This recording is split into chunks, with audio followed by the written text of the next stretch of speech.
We're being raided! Run away! No! Happy anniversary, Phoenix! 2 years. That's amazing. Oh my God. Welcome, welcome, welcome, Raiders. You are in for such a treat today. Today, for Magnificent Mythologies, we have with us Tally, who is amazing. She's going to be talking to us all about Indigenous culture. We're going to create a fabulous one-shot adventure. And something I just revealed to her that I am now revealing to all of you is these adventures that are being created for our month of Indigenous creators are going to be compatible not only with 5e, but also with Coyote and Crow. Yay! So I'm super excited about that. Thank you so much for the follow, Maharishi. That is glorious. Anybody who is not following us, feel free to grab a follow. If you'd like to support the channel, grab a sub. And we also, if you want to help us create more content that really helps elevate all kinds of BIPOC and Alphabet Mafia creators, please feel free to donate to the Foundation for Inclusivity in Gaming. There's a link in the chat right now that will allow you to say hi to that. Baron Dragonborn has a question. What's that system? I haven't heard of it before. I will answer that after we say hi to Molly. Hey, Molly. Hi. Yeah, so I'm Molly. I go by Tali, which super fun rhyme. Tali's my pen name, and it comes from the Cherokee word for two or second, which was me being a little cutesy with a pen name from my heritage. So yeah, I'm a member of the Cherokee Nation of Oklahoma. And I'm excited to share more about my story that we've got picked out for you today, and for Kyle and others to share more about Coyote and Crow, which I've had the opportunity to do some original writing for as well. It's really fun and exciting. Yeah, it's really, really fabulous. Thank you, first of all, for being here. I want to say thank you so much, DM Charlie, for resubscribing. 8 months Charlie has been supporting this fabulous, fabulous community, and just, you're amazing. And congratulations on all the fabulousness that's going on. And Phoenix, how was One Shot Roulette? Was it amazing? I hope it was absolutely fabulous. There is and to answer you what Coyote and Crow is, Coyote and Crow is a fabulous decolonized Indigenous American campaign setting, where essentially it asks a question: what if the Europeans had never gotten to the country? What would the 500 different nations that existed here, what could they have created if they had been left to their own devices, instead of being wiped out, instead of 90% of them being wiped out by brand new fun European diseases. Mm-hmm. And then a lot of guns, and then a bunch of lies, and then a bunch of alcohol, and then predatory lending practices, and then boarding schools, etc. Yeah. Yeah. So none of that. had we not been just total bastards, what would this world look like? And I think they do an amazing job of indicating just what it would actually look like. It's gorgeous. So please go grab a copy of Coyote and Crow. They are available everywhere, and support that. And like I said, if you love it, we are going to be coming out with a bunch of fabulous, it'll probably take about 4 to 6 weeks for us to get through the process of turning what we create today into a finalized product.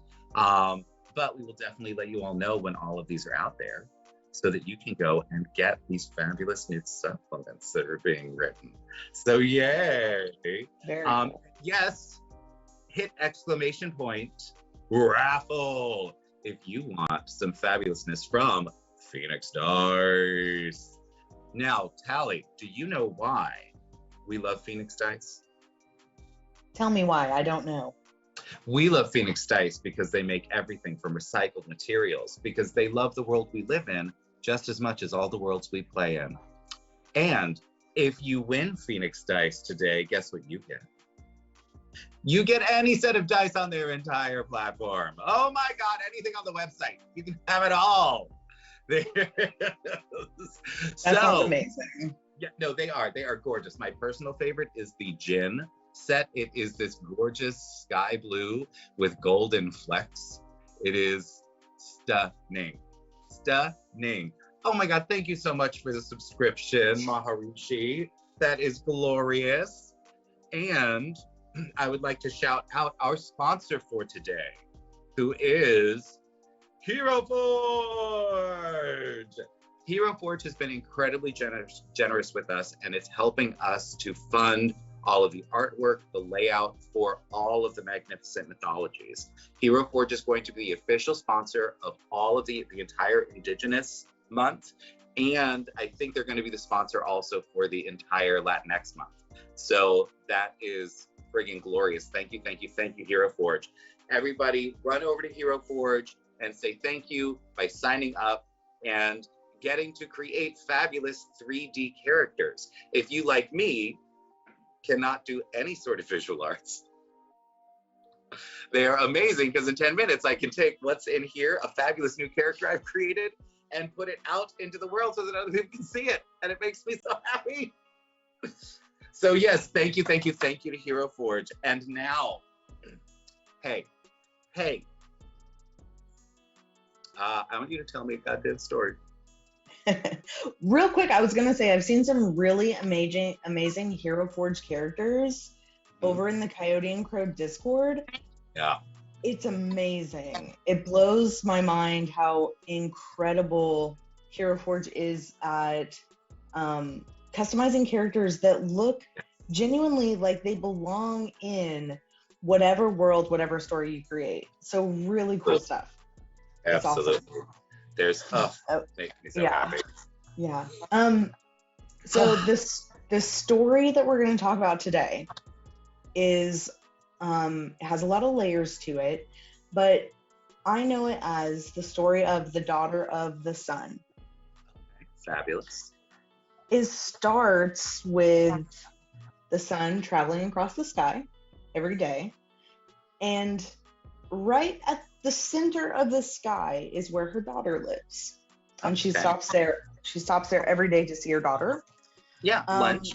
Go have a little lunch. Absolutely. She grabs lunch. They, have some tea, spill the gossip. The sun, her brother is actually the moon.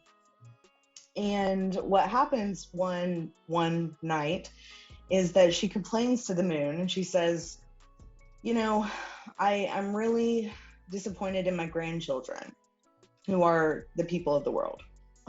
Yeah, the people of the world. She said, because they are just really ugly. Mm-hmm. She's like, they are so ugly when they hardly even can look at me. Because when they look up at me, they are screwing their faces up. They are just like hideous. And the moon is like, I don't think so. I think they're pretty rad. When they look up at me, they just look so happy. Because when we look up at the moon, his rays are much chiller, right? So we can look at the moon and appreciate how beautiful the moon is, but it's like impossible to look at the sun. We screw our faces up. Our eyes are, we clench our eyes. We can't look at her. So she gets really jealous. So when the next day, when she goes up to the center of the sky to see her daughter, she decides, you know what? Her rage is just building up. She's so upset. She's jealous of her brother Moon. She's upset that the people of the earth can look at him and be so beautiful, and then they're so hideous when they look at her, and they must hate her and all this. So she begins shining down really, really hard on them, really bright rays, and she's actually causing like sun sickness. She's potentially, killing the people of Earth. This in later in the story, we actually will get to see a little bit of like a solar eclipse, but Right now, she's at like her brightest. She's still impossible to look at. She's dangerously bright. So that's where we start. And it's all about how the people of Earth, in this case, the Chalagi or the Cherokee, what they do to protect themselves from the sun. We can keep going with the story part. What they do is they go and they see, they decide, okay, we need some medicine to fight the sun, right? We need some strong, powerful magic or medicine. So what they do is they go to the little people. I don't know if you've heard of the little people. They're many cultures across the globe have little people, whether they're a leprechaun, a fairy, a what we call them in Cherokee culture are even skeelies or witches, almost like a ghost. They're powerful beings that can do good medicine and they can do bad medicine too. So they're neutral. They're neutral creatures. They're not overtly good or overtly evil. Exactly. It all depends on kind of how you come to them. You've got to be respectful. There's actually a lot of stories that I grew up with about the little people, or what we always call them, or the skeelies or witches.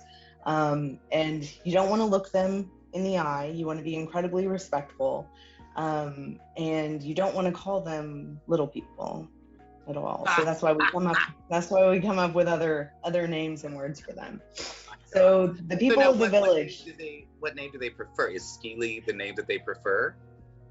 No, so their name in Cherokee is Yunwi Sundi, which Yunwi Sundi, and it does translate to little men or little people, but that's the Cherokee word for it. Would you do me a favor? Would you write that out in the chat so that I can see that?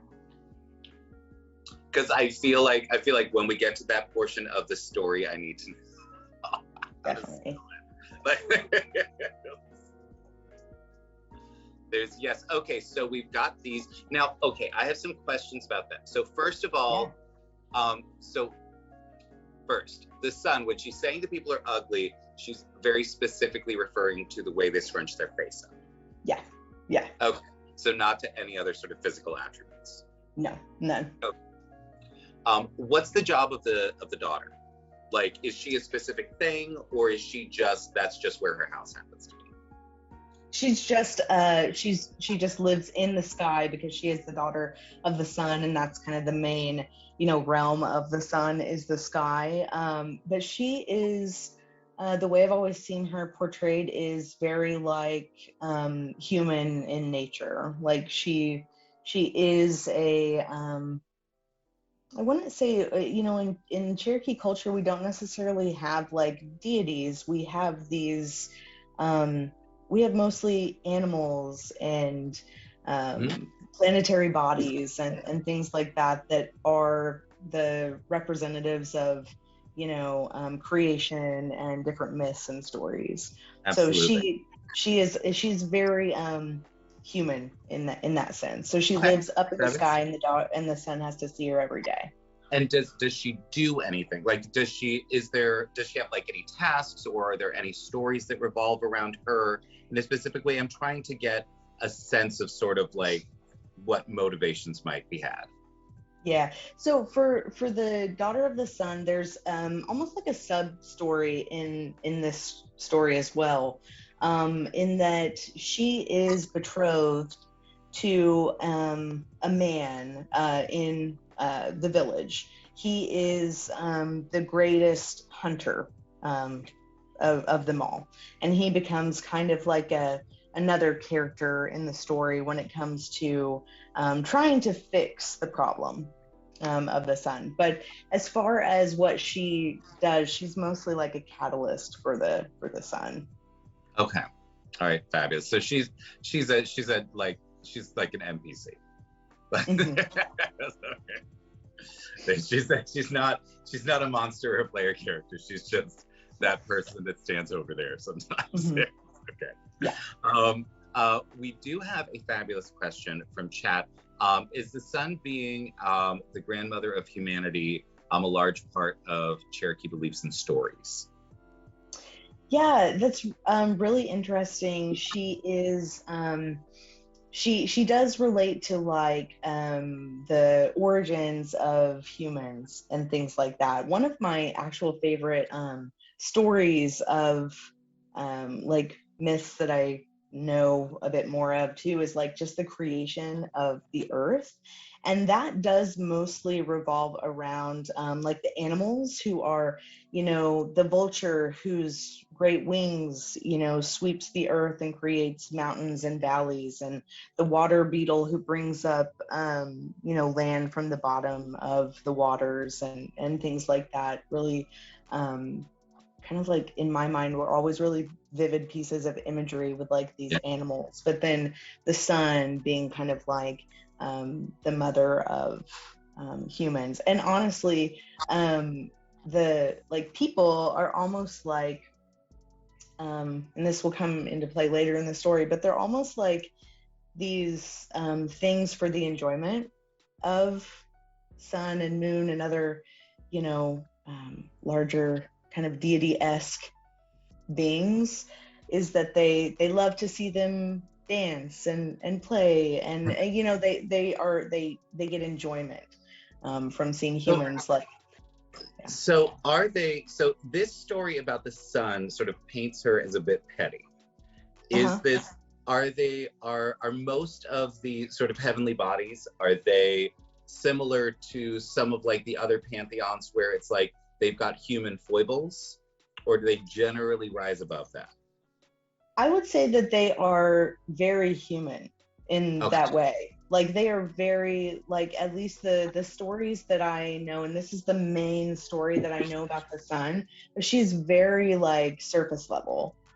Like she's very surface level. Like she wants to be she wants to see beautiful things. She wants to be entertained. She, you know, she is very important to the success of crops, and therefore you know, the survival of her grandchildren.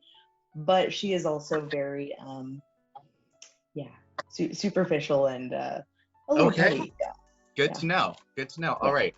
And is her brother the moon just a little more chill?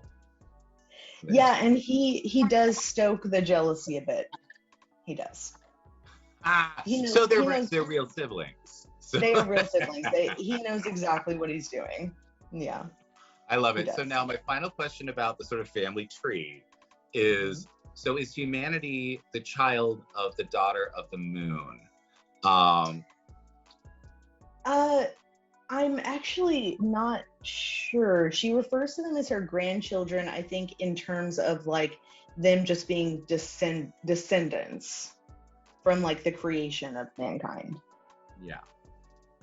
All right. Awesome. So it's almost like a placeholder. Like they're probably, you know, in actuality like great grandchildren, but she calls them all the people on earth are just her grandchildren. Fabulous. Fabulous. All right. Awesome. I love that. Hey, give me 1 sec. I'm having a little bit of technical issues. Lando, can you pop up our card for just 1 sec? And we will be right back, guys. Hello again. Yay. It's all fixed. So we should be good now. And actually, while we were on a break, I went and I grabbed my core rulebook for Coyote and Crow.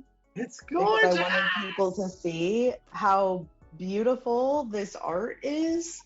It's absolutely stunning. Here's some examples of some indigenous futuristic outfits. It's beautiful. It's a chonker. It's large text, which is really nice to read, actually. Now as I age, I don't have to have my glasses to like read it.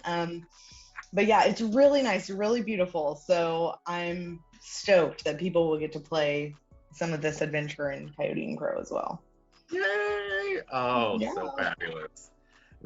So where were we in the story? So she had been shining down real hard on She's people. killing folks. She's Yeah, killing that's folks.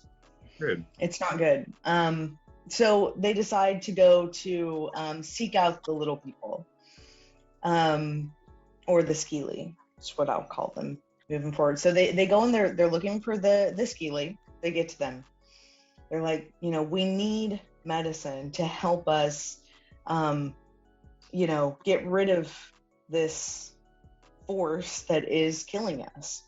And so the Skili say, okay, we'll help you out. Bring me a couple of your villagers and we'll use them to get rid of the sun, right?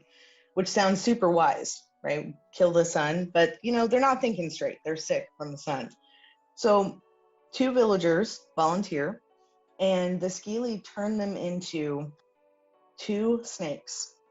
The first snake is the spreading adder, and the second snake is the copperhead. Okay. If you've lived in, the Cherokee, we started in areas like the Upper Ohio River Valley over on the East Coast. We've got Tennessee, North Carolina. Cherokee, North Carolina is still the capital of the Eastern Band of the Cherokee Indians. And then we were, through forced removal, moved over to Oklahoma. The copperhead is actually a snake that you can find all throughout kind of like that middle band of the country. So the copperhead is the snake that genuinely, if you don't bother it, it doesn't bother you.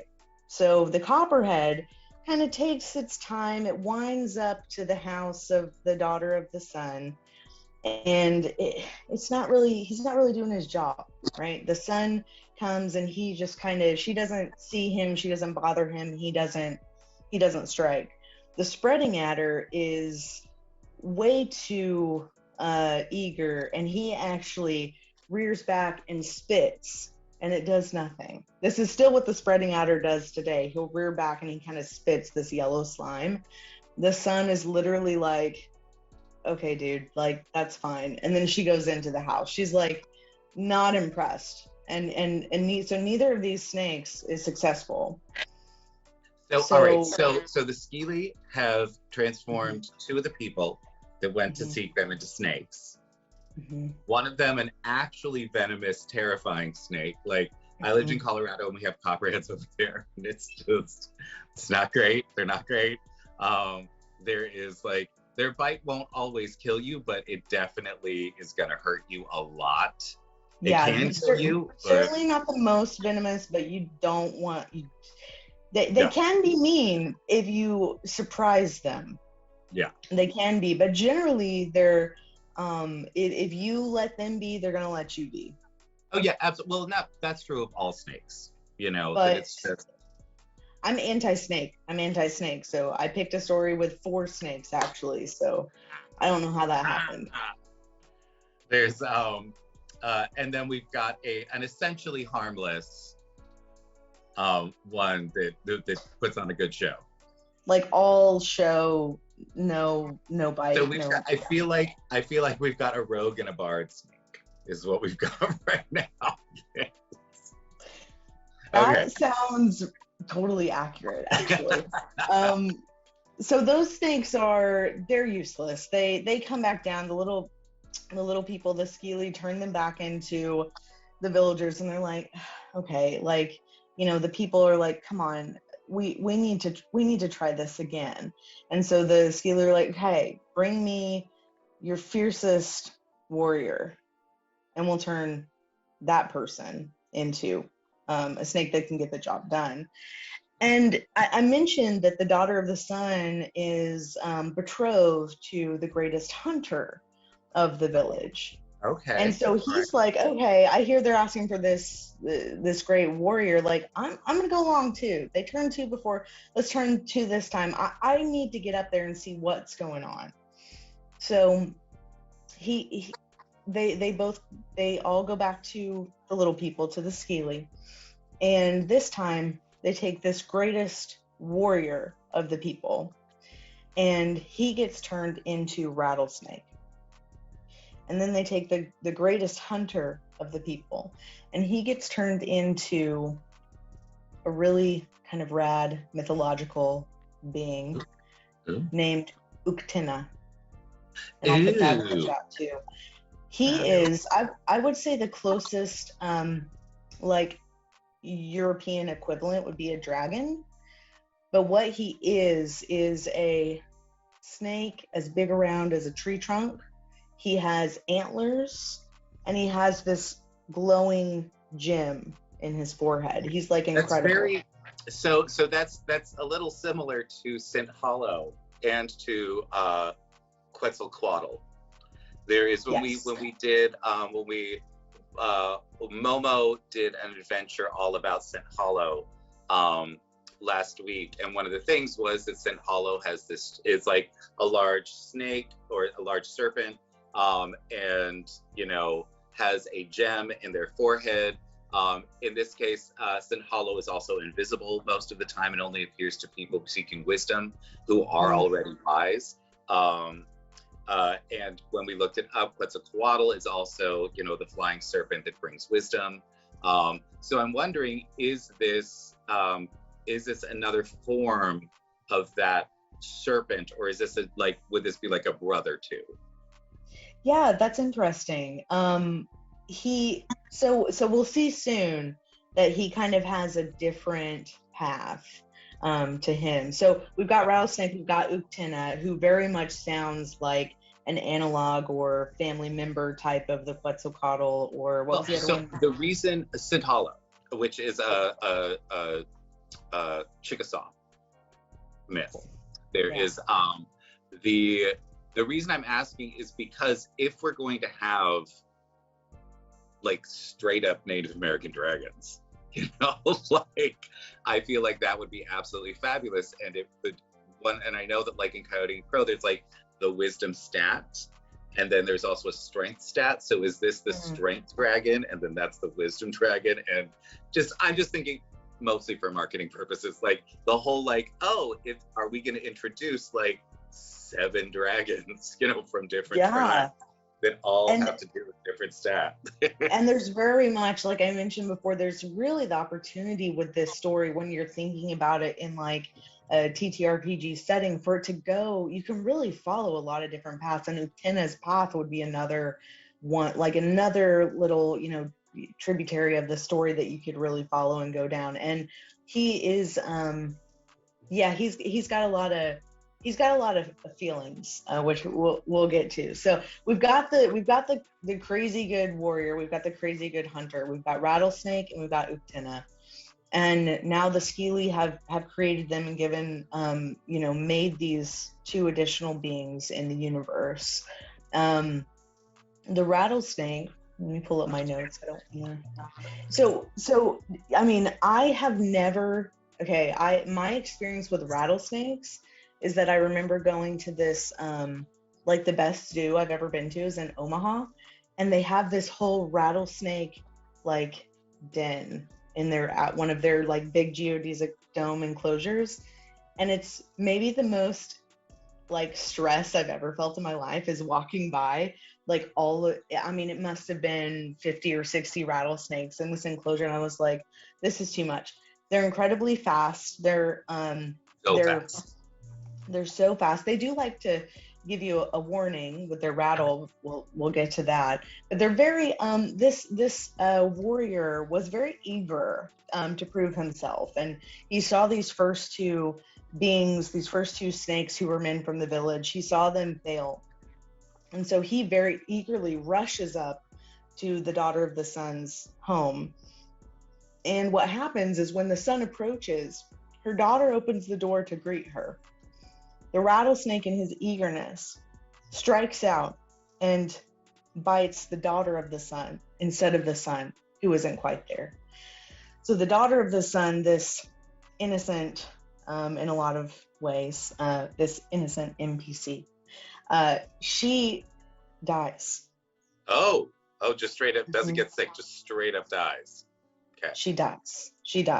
Now, Uktina had been making his way up. He's bigger, he's more, he's a flying serpent, so he's still incredibly graceful, but he's not as fast as Rattlesnake. So he gets there late. When he sees that his betrothed, who is the daughter of the sun, when he sees that she is dead because of Rattlesnake's eagerness to complete the task. He goes into a rage, incredibly, emotional, distraught, devastated. So two spin-offs from that part of the story. Rattlesnake is very aggrieved by what he's done. He knows that he ultimately killed the wrong person. He killed the wrong being. He didn't complete his task. So he is remorseful, and instead of striking first, like he did to the daughter of the sun, he has his rattle, and instead he warns us whenever we come close, to give us a chance to back up so he doesn't strike. So he learned his lesson. Awesome. He learned his lesson. Great. I hope I never hear that rattle out in the wilderness.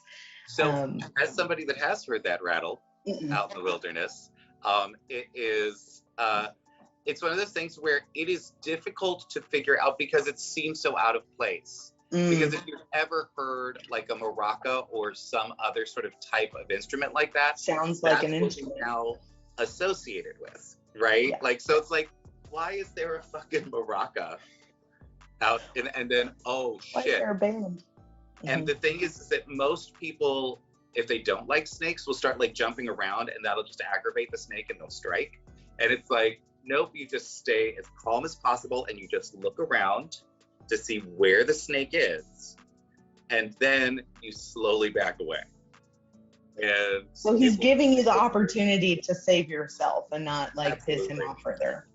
Yeah, so he learned his lesson for sure. Then on the other hand, he grows angrier, he becomes incredibly dangerous. We've created now the spreading adder, the copperhead, and the rattlesnake, and the skeely are able to, those three snakes now exist, but they are able to return those original three men back into men. They tried to do the same thing with Uktena, and they fail because he's become too powerful in his rage and his grief. Yeah. Okay, so that's almost like an offshoot of this primary story of the daughter of the sun. In his rage and his grief, he's become too dangerous, so they end up sending him to another, almost like another realm, which we're going to talk about a couple of different realms. So he's an offshoot here. The place they send him is Galun Lati, which is a place that they send dangerous things. All right. It's kind of vague because I'm not sure what else they send there. I'll have to look into that. But they send him away. Back to the daughter of the sun, who is laying dead in her doorway. Sun arrives, and now she sees that her daughter, her beloved daughter, who she visits every day, is dead. Yeah. Now, in her grief, she does the opposite of what she was doing before. She goes into her daughter's home and closes the door. Oh dear. Now we have, astronomically, we have the first solar eclipse. We have total darkness. Yeah. But in the story, she stays. And suddenly we have, instead of people getting sunsick and dying from, heat stroke and heat exhaustion and their crops burning, now instead we have total darkness. Their crops can't grow. Yeah. Everyone has seasonal affective disorder. Everyone's very sad because we don't have the sun. So now the sun is like done. She's like distraught. She will not come out. So now the people of the village go back to the Skeely, back to the little people, and they say, okay, we've created yet another problem here. What do we do? How can we correct this mistake? And so the Skeely tell them, the daughter of the sun has died. She's gone to ghost country. You can get her back, and this is how you do it. And they give them the steps that they must partake of. They tell them that they have to go into ghost country. They have to find where the ghosts are dancing. They have to perform a ritual, which has to do with tapping her as she dances by 7 times with 7 different sticks. They tap her, she'll fall to the ground. They collect her and they bring her back. You'll see some parallels here to like the myth of like Orpheus and Eurydice, where he Well, can't. there's a Right. couple of parallels. You've got Orpheus and Eurydice, um, but you also have Ceres and Persephone. Mm, It is like Persephone is taken away, and yeah. Ceres then shuts down all of nature. You know, Yep. essentially winter. So there's Yeah. absolutely I mean, it's mythological cycles all over the world share different things because they are observations of the natural cycles of the planet. You know, so Exactly. Exactly. And so the little people's last advice is, when they've carved this ornate, intricate box to bring the daughter of the sun back in. You carry her back up. These 7 men who have to go into Ghost Country to get her. You have to carry her back up to the surface. No matter what she says, do not open the box. okay. Okay. As they start climbing, she said, she comes back to life, and when she's in the box almost instantly. But Yeah. as they are climbing, she starts to complain.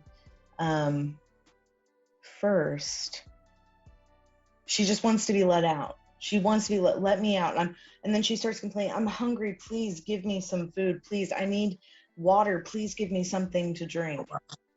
They're close to the surface. They're close to getting her completely out of Ghost Country and home. She's alive.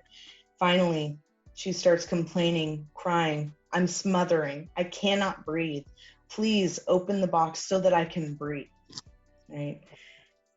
As they're almost there, but they give in. It's almost like that last look back where you've condemned that person to stay. They crack the box just a little bit so that she can breathe. When they do this, they hear a of wings, and then they Okay. see a flash of red and something leaves the box, but they continue on home. When they get there, they see the box is empty. So this is how we know that what has happened is that when they open that box, the daughter of the sun becomes Redbird. Redbird flies out of the box. If the men had kept the box closed, they would have brought her home safely. And what we learn from the myth is that if they had followed the instructions, we would have the ability to bring our loved ones back from Ghost Country. But because they failed in this task and they gave in to her cries, we can't bring people back. So the permanence of death is there at the end. Oh wow. Sun's still caught up in her grief. So the last thing, they decide not to ask the little people for any more help. They just decide, what do we do when we're sad? We try to bring joy and humor and light into our lives. So let's get our best dancers and our best songs and our best musicians, and let's play our music and sing our songs and dance our dances for the sun until she feels more like herself again.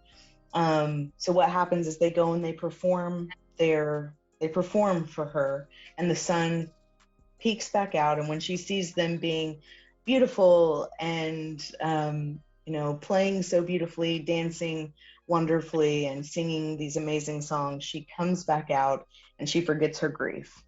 So Nice. very kind of petty and petulant the sun is, but her grief was so profound that it casts the entire world into darkness. And then they go through this ritual to try and bring back her daughter. So that is the end of the story of the daughter of the sun. Not super great for the daughter of the sun, but she's now Redbird. Yeah. And the sun has eventually overcome her grief and continues to go about lighting the world on schedule. Fabulous. Okay, so a couple questions. Yeah. So this, I feel like we might have to pick, for a one shot, we might have to pick an aspect of the story, right? Because right now, what we've got is introducing the sun, the daughter of the sun, and the moon. We've got introducing the people. We've got 2 full sets of hunters. going up there trying to figure out what's going on. And then we've got the death of the daughter. Ghost Country. Yeah, it's a whole thing. Then there is, well, even before Ghost Country, there's the death of the daughter. Then there's the results of the death of the daughter from the sun, which is important, and the whole solar eclipse thing, which is a really important aspect of it. And then there is the whole journey, like getting the 7 sticks, going and getting, you know, like getting to the right place, getting the information, going down, getting the box, getting back up, you know, that whole journey. I feel like it's essentially, it would be like 2 separate adventures. What I'm thinking is, if you've got time, I think I've got a spot maybe in July. We could potentially do 2 adventures. We could create like a 2-shot instead of a 1-shot, or like a mini campaign that could spread out to like 3 or 4 if they want to take their time with it.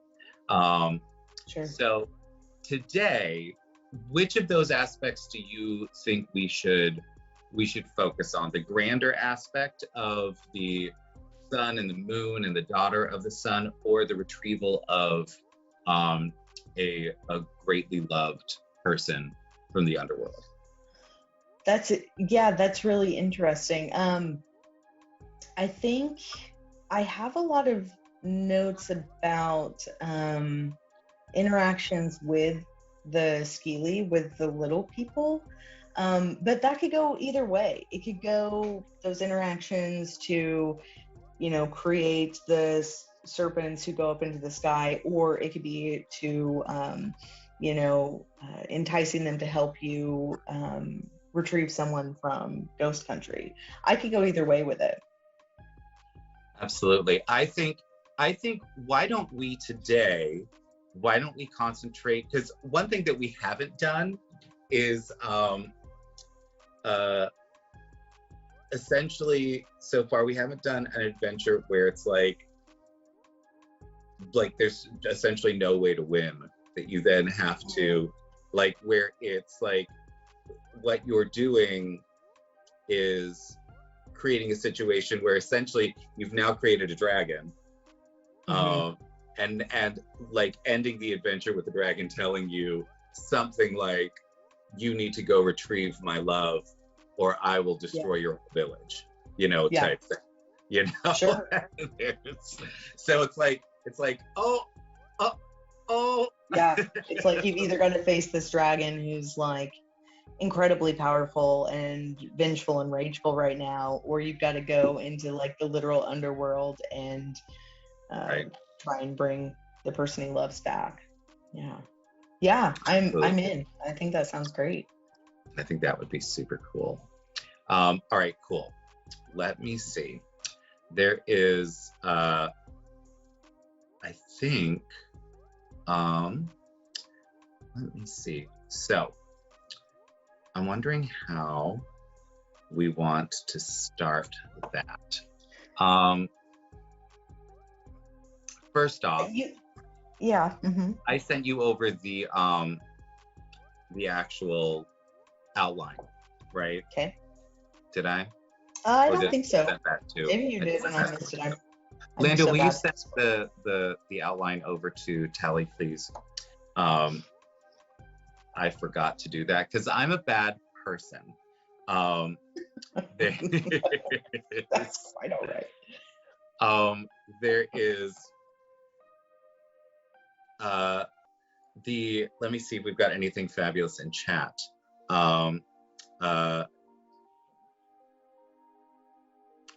So chat is suggesting that we do the Ghost Country portion of the story, but I will leave it up to you to decide, since this is your story. Which one would you? I think that sounds great. And there's a couple ways that you can get to Ghost Country. In this sense of creating a story, is that, like you said, we could either go through those initial, like the first couple of chapters where we're creating, maybe we don't get into the full background of why we need to go up into the sky yet. That could be more backstory with like the sun and the moon and jealousy and killing the people with their rays and all that. Or Well, I think it's easy enough to just make the dragon the quest giver, and okay, then you just do, and then later on we can do the initial story, which is the story of why the dragon is the quest giver. yeah, okay, I love that. So then we've got the dragon, we've got, who will send them, essentially, I don't know how to make this happen. Go find the people that can make this happen, or I'm gonna burn everything down. There's then heading off to the little people, to the Skina. Skeely. And there's a couple different spellings and things like that. I'll drop those into the chat for you. And then so I'm thinking almost like, and of course there's flexibility here, but almost like, it's Uktina's quest that he's sending us on. And maybe I don't know where you want to start it, like how they come into knowledge of the little people or the Skeely, but maybe he gives that, or they have to find that. So I think so. In order for this to be a one shot, one of the things that we have to do is there's certain things that we're just going to have to give the players, and that's easy enough from a quest giver. So if the story starts and can you put in the document, can you do the spelling of Uktena? When you put him under, was there a character section? Important people? Yeah, important people. There is, so Uktena can absolutely give them first the quest and then the information about the Skeely. All right, so let's start in chapter 1. So Uktena, all right, so Uktena is the great horned serpent, we'll call them for now. Uktena sends all right, so first off, we will do, all right, party starts in the abode of Uktena. Or do we want Uktena to just find them on the road or something? Maybe he's like crashing through the trees, like he's sowing destruction, and they happen upon him, or the setup is that they've been sent to quell this angry, serpentine beast or something. That would make a whole other quest giver. So who is trying to? Oh, you're right. Okay. Who is trying to? Who transformed the people back, but couldn't do Uktena? The little people. Okay, so then in this situation, yes, ideas. I see what you're saying. So like they come. It's like either the quest giver is like the little people or Uktena. Yeah. But if it's Uktena, he leads us to the little people, and there can be some like part of one of these chapters can be actually like getting to them and gaining their trust. So I think so what my feeling is that'll be chapter 1, is getting to the Skeely, and then gaining the knowledge about the 7 sticks and the ritual, right? That's going to be the introductory part. There's a couple of ways that I think I always like to, on a one shot, make chapter 1 all about characters having to interact with each other so that you can develop the relationships between characters and flesh out backstories and things like that.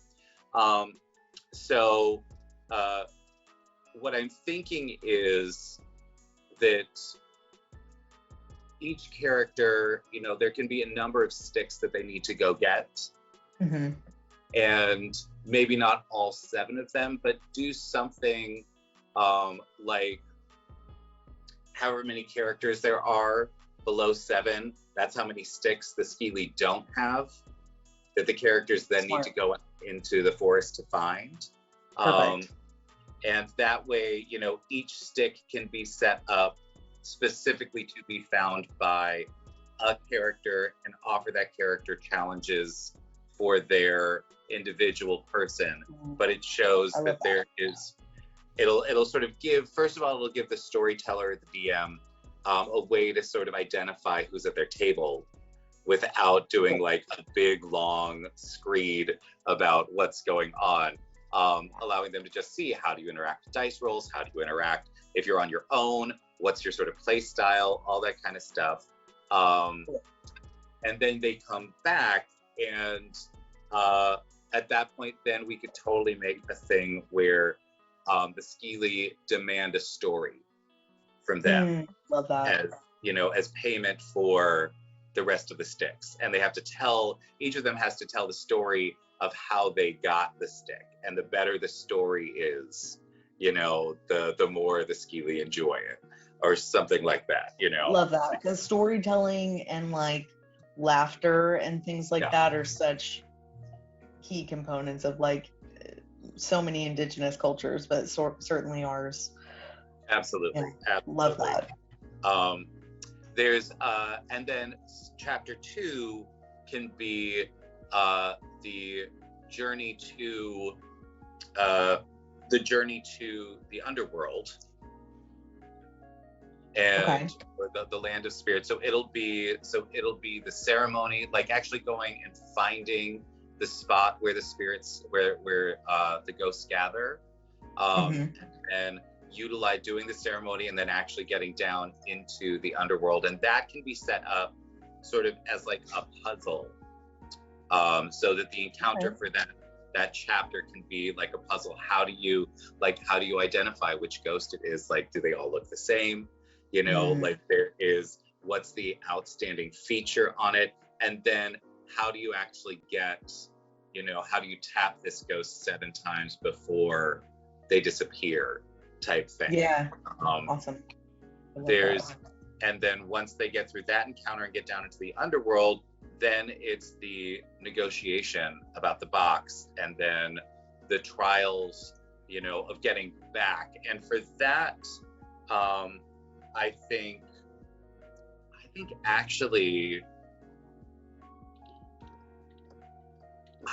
there's a cool mechanic that we could create that would be like wisdom saving throws every time the one in the box I had a similar note written down that like as they're returning and coming back about a ghost century, almost like an endurance type of like mental check that they're having to, each time she says, I'm hungry, I'm thirsty, I'm suffocating, like each time she's like trying them to, you know, get them to open it, it's some kind of check that they've got to pass, increasingly difficult. Or absolutely. I think there needs to be with this one, because this is, I don't want the players to know that this is a no-win scenario. But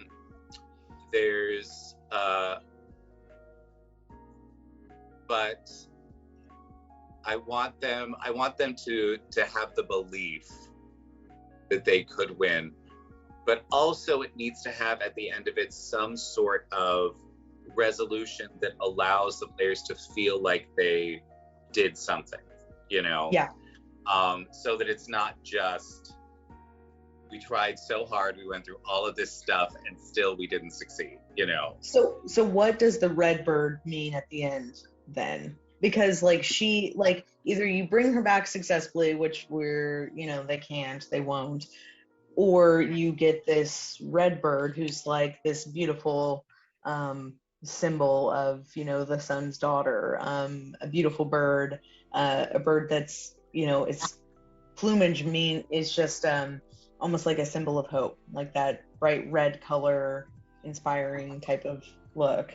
I'm wondering if we couldn't like tie the final loose end up, if we're going to do 2 stories, if we could tie that final loose end up of the bird being the one to turn Uktena back into a man.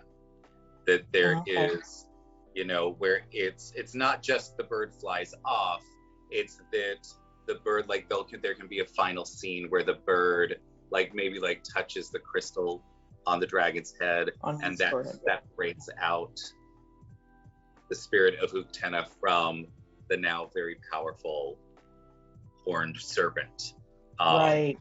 There is, and then you have a new Yeah. creature in the world, and the you man also- is kind of like free. Yeah. so what happens to Uktena at the end of all of this in the story? Well, in the story of the Daughter of the Sun, he, in all of his grief, he forgets how to be a man. They can't turn him back, and then they send him to the place Galun Lati, where he stays with other dangerous things. Let me And where see if does I the can red find bird this. go? Because I don't The want to Earth. alter the end of the myth. Like, I don't want, like, this is not my story to, like, shift the ending on, you know? Maybe when Uktena, when the red bird, frees, like separates the man from the serpentine beast, then he's weak enough. He's still this extraordinary mythological serpentine creature, and then he's maybe weak enough that the little people, the Skili, can then send him off to the place where dangerous things go. Where does So the he's, red like, bird lost. go at the end of the myth? Just Earth. She is another being like the rattlesnake and the copperhead, and yeah. Would it be possible, because I don't want to alter the ending of that myth, would it be possible that the resolution is actually that the red bird calms this giant monster now, and the red bird is the one that shows them the way to the land? Essentially, what I'm assuming this is like the land of monsters is where it goes. Yeah. So Yeah. there is, so if that's Sure. something that could be happening, where it's like you get the red bird back to the Skili, and the Skili realize that you failed, but now they bring the red bird to the dragon, and the red bird is the thing that calms the dragon down enough that it follows them to the land of monsters, and that they can live there as a giant monster and a little red bird forever. You know, Happily ever after in the land of monsters. I really love that. Yeah, I think that could absolutely work for like the storytelling of the adventure for sure. I like it. I am happy about it. All right, yay! That makes me very happy. Cool. There is. Let me see something real quick. I'm gonna pop over there. Where's my, no, that's not the right tab. I have 700 tabs open right now. They're all getting very small. There it is. All right, so we have got, so I'm just gonna go up here to chapter 1. So, let's see. I think if we start with like a crazy combat that like only lasts one round, I think that could be fun. Where it's like they stumble upon, like, the dragon just appears as they're traveling somewhere, and just like, and they all just attack because it's a giant monster that is just wrecking the forest. Yeah. Let's see. So the party will start out traveling. Uktena appears from the darkness. They are a gargantuan serpent with a gem in their brow and antlers, and giant antlers,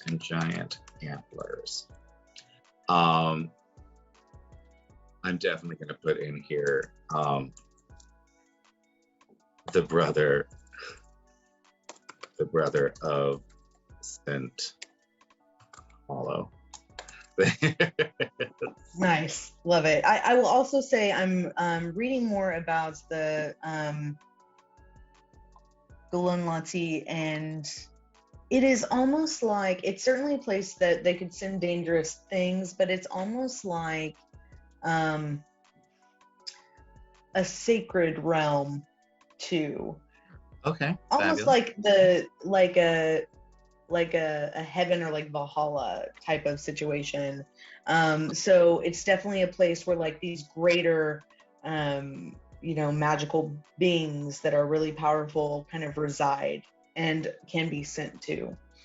I love it. Okay, cool. So in that situation, then, what we can do is we can have, instead of them like flying off in the distance, to separate it from this world, we could absolutely have the Skili create a portal that the two of them can go through. I think that'll be fabulous. All right, so we've got. All right, so they are gargantuan serpent with gem in their brow and giant antlers spread out of the center hollow. The dragon can attack the adventurers, or the adventurers can attack the dragon, but the battle will only last a single round before Uktena demands that they stop. Very short-lived. I love it. And there's, all right, so in that situation, then we need to jump into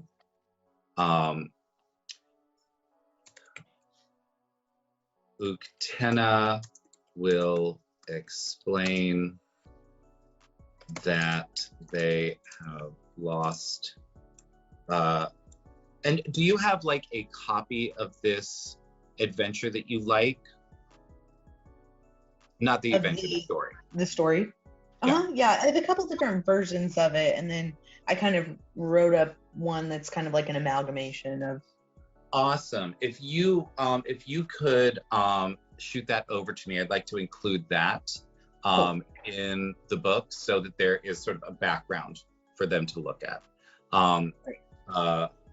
Explain that Lieutenant will explain that he is in mourning for his fiance, the daughter of the sun. Let's say betrothed. Betrothed. Or promised or something like that.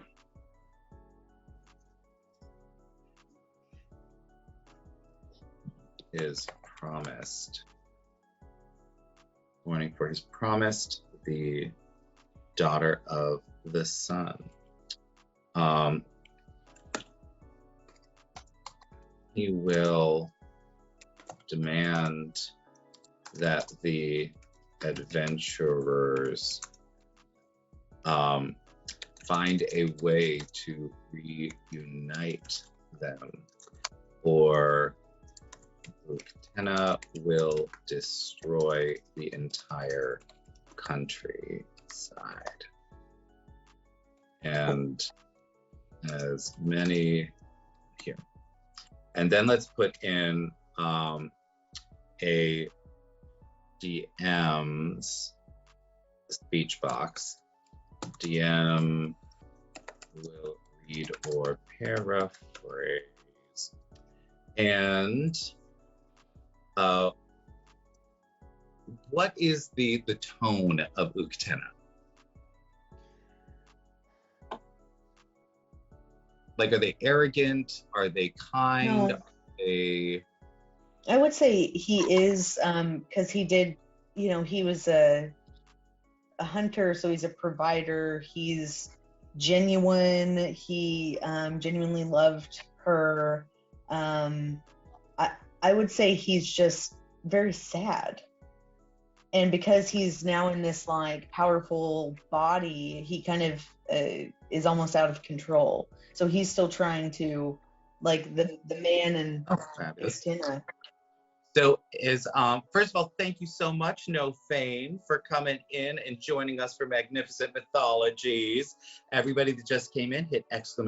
raffle so you can win some fabulous Phoenix dice at the end. We are just at the beginning of writing chapter 1 of a fabulous story about heading down to the underworld and bringing back someone that we love. So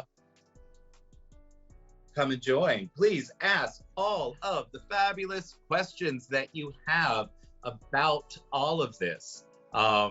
We are happy to let you know all of the fabulous things. There's a dragon named Uktena.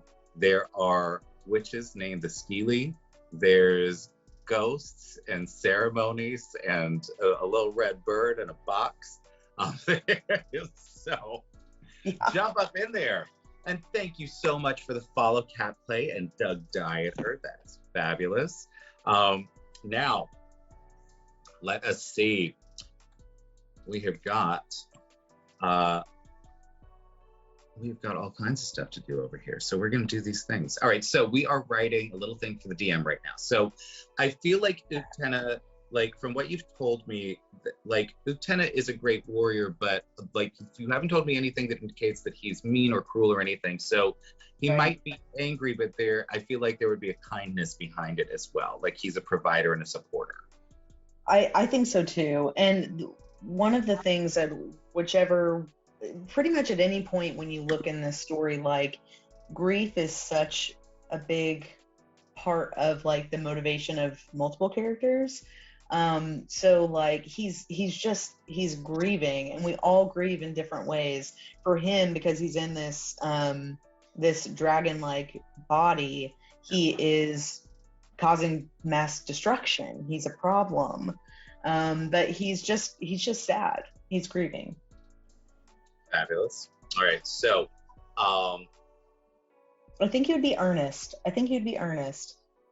He's like, you know, my love is gone. I need to see her again.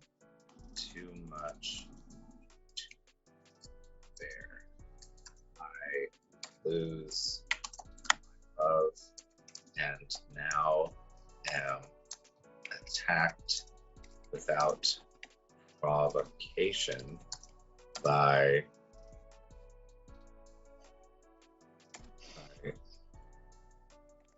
what are you?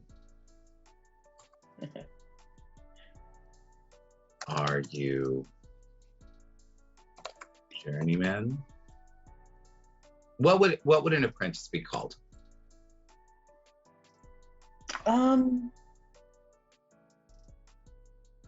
That's a good question.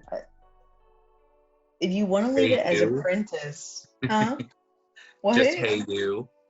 Hey you. Yeah, right. I'm gonna open up my Coyote and Crow book as well. What's the Cherokee word for intern? Like hey you. Yeah. You over there. Go get that. I think that like almost like student or apprentice totally works. Like if you want to leave it as apprentice for now, I can kind of dive a little bit more into what they would be called. Because I feel like as a giant monster being attacked by little adventurers. So first let's figure out what level this is going to be at. So we're dealing with a giant dragon, but the giant dragon should very easily be able to trounce all of them, no problem, right? We're dealing with witches who we're not going to fight. We're dealing with spirits. There's going to be a lot of like mental dexterity involved. Okay, so this is going to be much more puzzle solving and skill checks and things like that. Than combat. Is there going to be any real combat in it? Well, we could potentially have combat involved whenever they're going after the different types of wood that they need for the sticks. We could kind of get there. I'd like to keep away from that because just combat. So combat in 5e just takes for fucking ever, right? I know in Coyote and Crow it's much shorter, so we could include that in the Coyote and Crow version. But having like, if you've got a party of 4, that's probably at least 2 to 3 hours. If each person individually is gonna go have a full combat on their own and then wait while the next person gets their combat and the next person gets their combat. But if we wanted to do combat with the ghosts, we could, like, you have to find the right ghost, and then the issue, instead of it being like a puzzle, the issue is that other ghosts will attack you because they want to be like, they want to, they don't want to be separated, or they want to be the ones that you come and save, or something like that. Or there's trickery. They try to trick you into thinking that they're the one that they're, the players are after. Yeah, absolutely. So there's opportunities for both puzzles, skill checks, and combat, depending on maybe that can be up to the DM and the team as to what they want to experience on it. So no, absolutely, it should always be up to them. But what I'm going after is, if there's gonna be combat, then we need to figure out what level, so that these characters can actually succeed at the combat, but it'll still be challenging. If there's not combat, we can actually lower the level of the characters dramatically, which will generally make it a more appealing adventure, because the vast majority of adventures happen somewhere between like 3rd level and 8th level. Okay. So there is, so if there is going to be like ghost combat, then they're going to need to be at least 7th level, so that they have things like restoration and some decent healing spells, stuff like that. But if there isn't, then they can be like 3rd level, 2nd or 3rd level even, and just, very like, this will be the beginning of an adventurer's career, So which would you prefer? I would prefer the lower level. Okay, cool. So we will keep it then to, we might have like a ghost or something that's sort of trying to trick you, or like, ooh, it might be interesting if there's a ghost that presents themselves as like someone that wants to help the party, but really is like could we include Coyote? Sure. In this as like I don't know if there are any stories about, I know there's plenty of stories about Coyote being a trickster, but would it be appropriate for Coyote to be in this situation, like dressed up as a ghost or something, trying to trick the adventurers? For the Cherokee, we could do rabbit. Rabbit, okay. Rather than Coyote. The rabbit tends to be kind of like the trickster in our stories, but he also, kind of like Coyote and others, he likes to wear other people's skin. He likes to, present himself as something that he's not. So definitely, I think that could be a fun, like. And that way, if they want to have combat with someone, they can, and it's a single one against 4 like 3rd level characters. So they should be able to, like, we can create a stat block for a ghost that isn't too challenging, but they don't need to participate in the combat if they don't want to. Yeah. Okay, cool. So that's delightful. So, all right. So, in that case, if they're 3rd level, then I feel like this dragon should be very condescending. It's just like, who the hell are you? He could be like, I need this done, but you couldn't possibly help me. Yeah. All right, so let's see. It's just too much to bear. I lose my love, and now I'm attacked without provocation by, what are you? Are you apprentices out to run errands for your masters? No, you're wearing armor and carrying weapons. You must be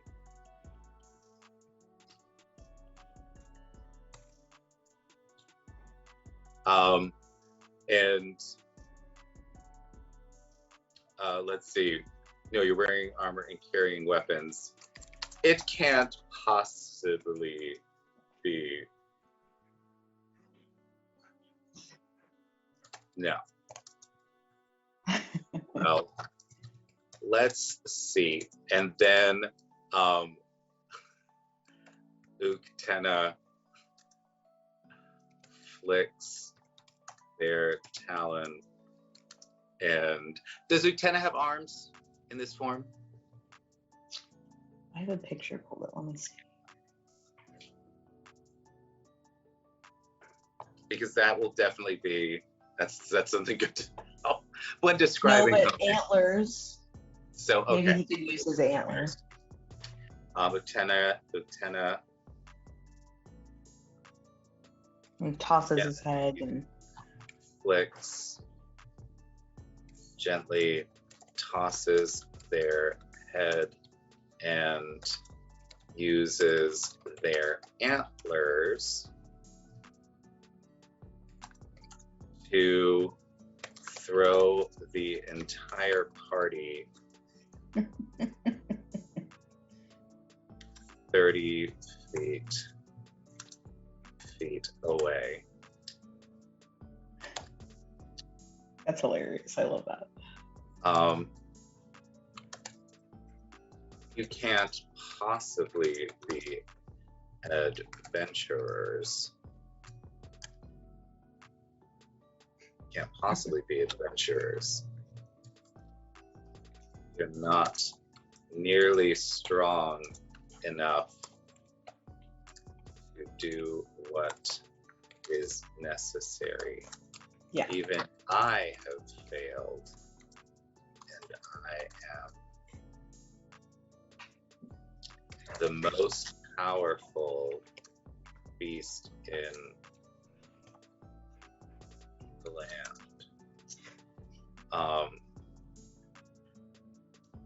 Let's see. I feel like that. I don't like DM paragraphs to be too big. I like them to be like enough to give the DM a sense of like the character and all of that kind of stuff, and give like a little thing. So I feel like that should be good. This is just too much to bear. I lose my love, and now I'm attacked without provocation by. What are you? Are you apprentices out to run errands for your masters? No. You're wearing armor and carrying weapons. It can't possibly be. No. Yeah. Well, let's see. You can't possibly be adventurers. You're not nearly strong enough to do what is necessary. Even I have failed, and I am the most powerful beast in the land. Let's see. But perhaps if you could enlist the help of the sorry, how do you spell that? SGI dash LI. Perfect. Not dash LOL, dash LI. I just realized, I was like, oh, that's all of that is on the third finger. Like I now have muscle memory for LOL. Okay, good to know. Perhaps if you could enlist the help of the Sealy, they could.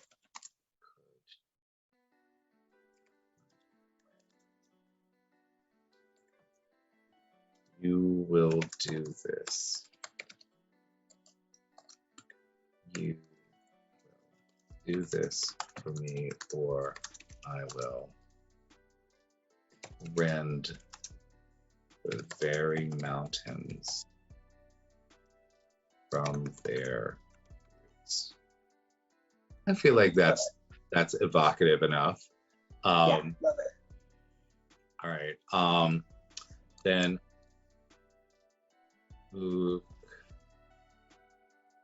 let's see. So then Uktena will send the let's get out of these bullet points. Uktena will send the adventurers to the witches, to the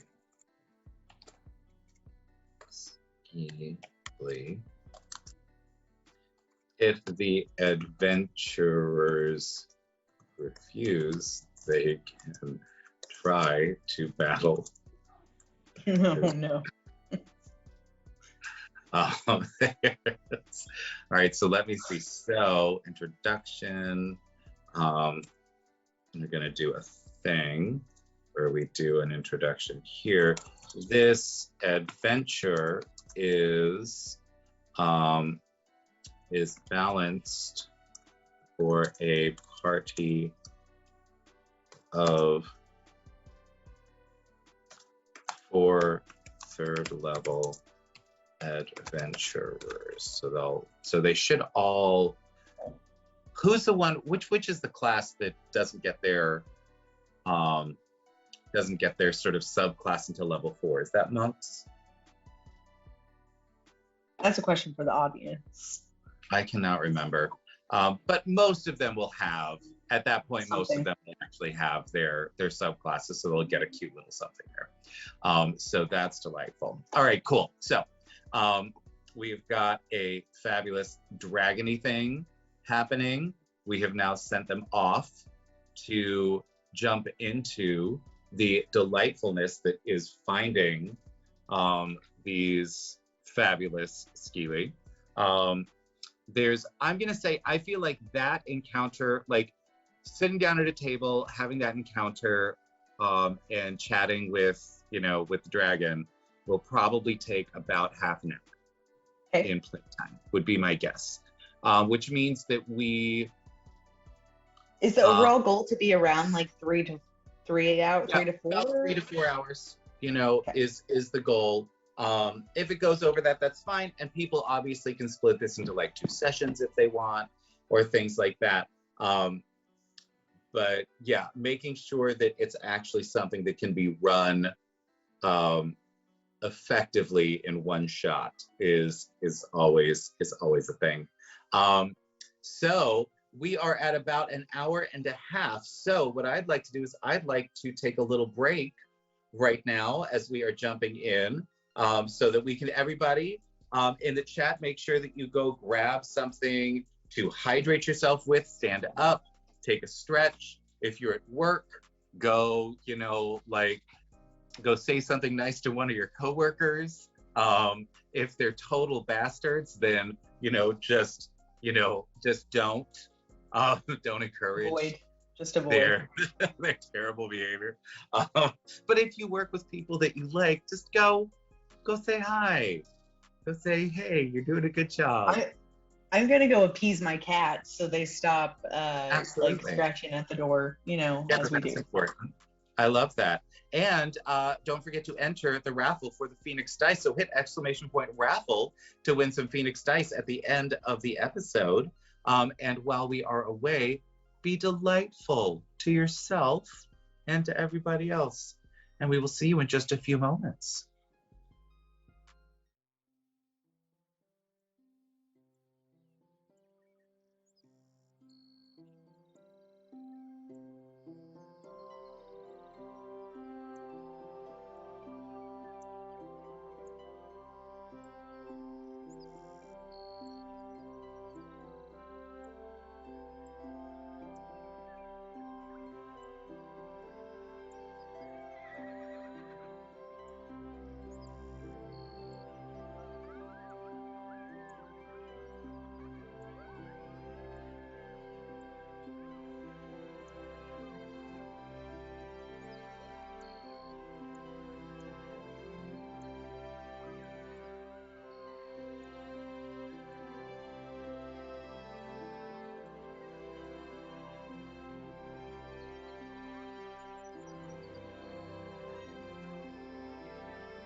Hello again.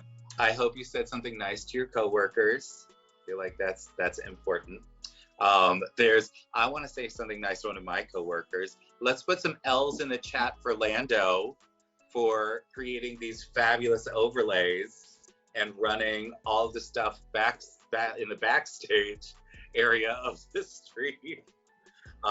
Lando does an amazing job doing all kinds of fabulous stuff. So thank you, Lando. And if any of you are looking for help setting up your OBS or setting up Streamlabs, Lando can absolutely help you with that. Or if you need some help designing fabulous overlays, Lando can help you with that too. So shoot us a little note, put you in touch with him. It'll be delightful. Now, story time. Yeah. So we've had our cute little encounter with Utena, the giant monster dragon, who just wants his promise back.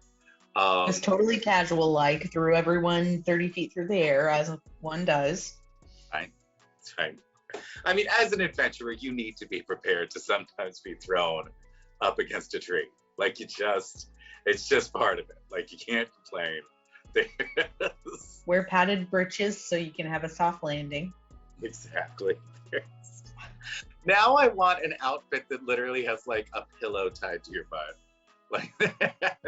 Like just for when just you like need a rest. You need a rest, a little break, you're a little tired. I like a midday nap, you know? Just sit back, lean against a tree, take a nap. If a giant dragon throws you through the air, soft place to land. Yep, it's perfect. So we have got so Utena will send the adventurers to the ski lead. If the adventurers refuse, they can try to battle Utena, but as third level adventurers, they will be destroyed. I'm all for player agency as long as the DM just knows they will die. Like, they will die quickly. But your choice, if you are that murder hobo that just needs to solve everything with violence, absolutely you can be killed immediately by Utena. Please roll up another character that's not quite so murder hobo. All right, let's see. So Utena, but their lovers, they will be destroyed. The dragon will give them directions, and I feel like, you know what? I feel like we can absolutely make this a situation where each sort of mythological creature that they find gives them a little something if they can sort of solve the problem for them, right? I love that. Like, Utena should, what is something that Utena would gift them with? What if as one of the because if we're saying we need 7 sticks total, if this is built for 4 characters, they need 4 pieces of wood. So the Skeely already have 3. What if because antlers are almost like a wooden piece, and like animals are so sacred to us, what if one of the sticks that they use, like what if he breaks off like part of his one of his antlers or something and like starts them? Absolutely. What I would want to do with that, you know what we could do with that? We could create an evolving weapon where the antler, cool. That piece of the antler could be like a spear. Sure. And it starts out just as a piece of antler that can be used as a spear. But then once they go speak to the Skeely, it gets another property. Like the Skeely could, it could be that you need a specific type of wood. And that's why it can't just be a bunch of sticks. pick up off the ground, like that you have to go and find these things. And that right, like cedar, ash, oak, yeah. like these sacred woods for sure. And that the spear, I'm thinking that like the spear could help lead them to that, where it's like the spear, the Skeely imbue the spear with like the ability to like either cast the spell like speak with plants or locate plants or animals, you know, Yeah. something like that. So nothing crazy because they're third level, but something just that, like generally point them in the right direction. yeah. That there's I love that.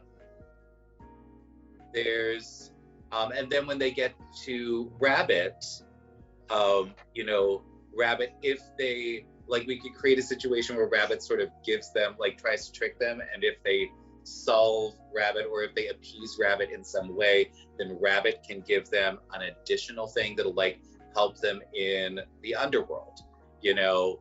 And then when they get to the underworld, then they can enhance the spear again to give them something, and then at the end, the Redbird can give them, you know, for trying to like, so, or for like reuniting her with her love, can absolutely give like the spear sort of final enchantment, so that by the end of it, this spear, we can create something so that there's this item that is this evolving spear that does all these cool things thematic.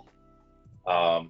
Very cool. Love that. So we'll give them directions and break off a section of their antlers, of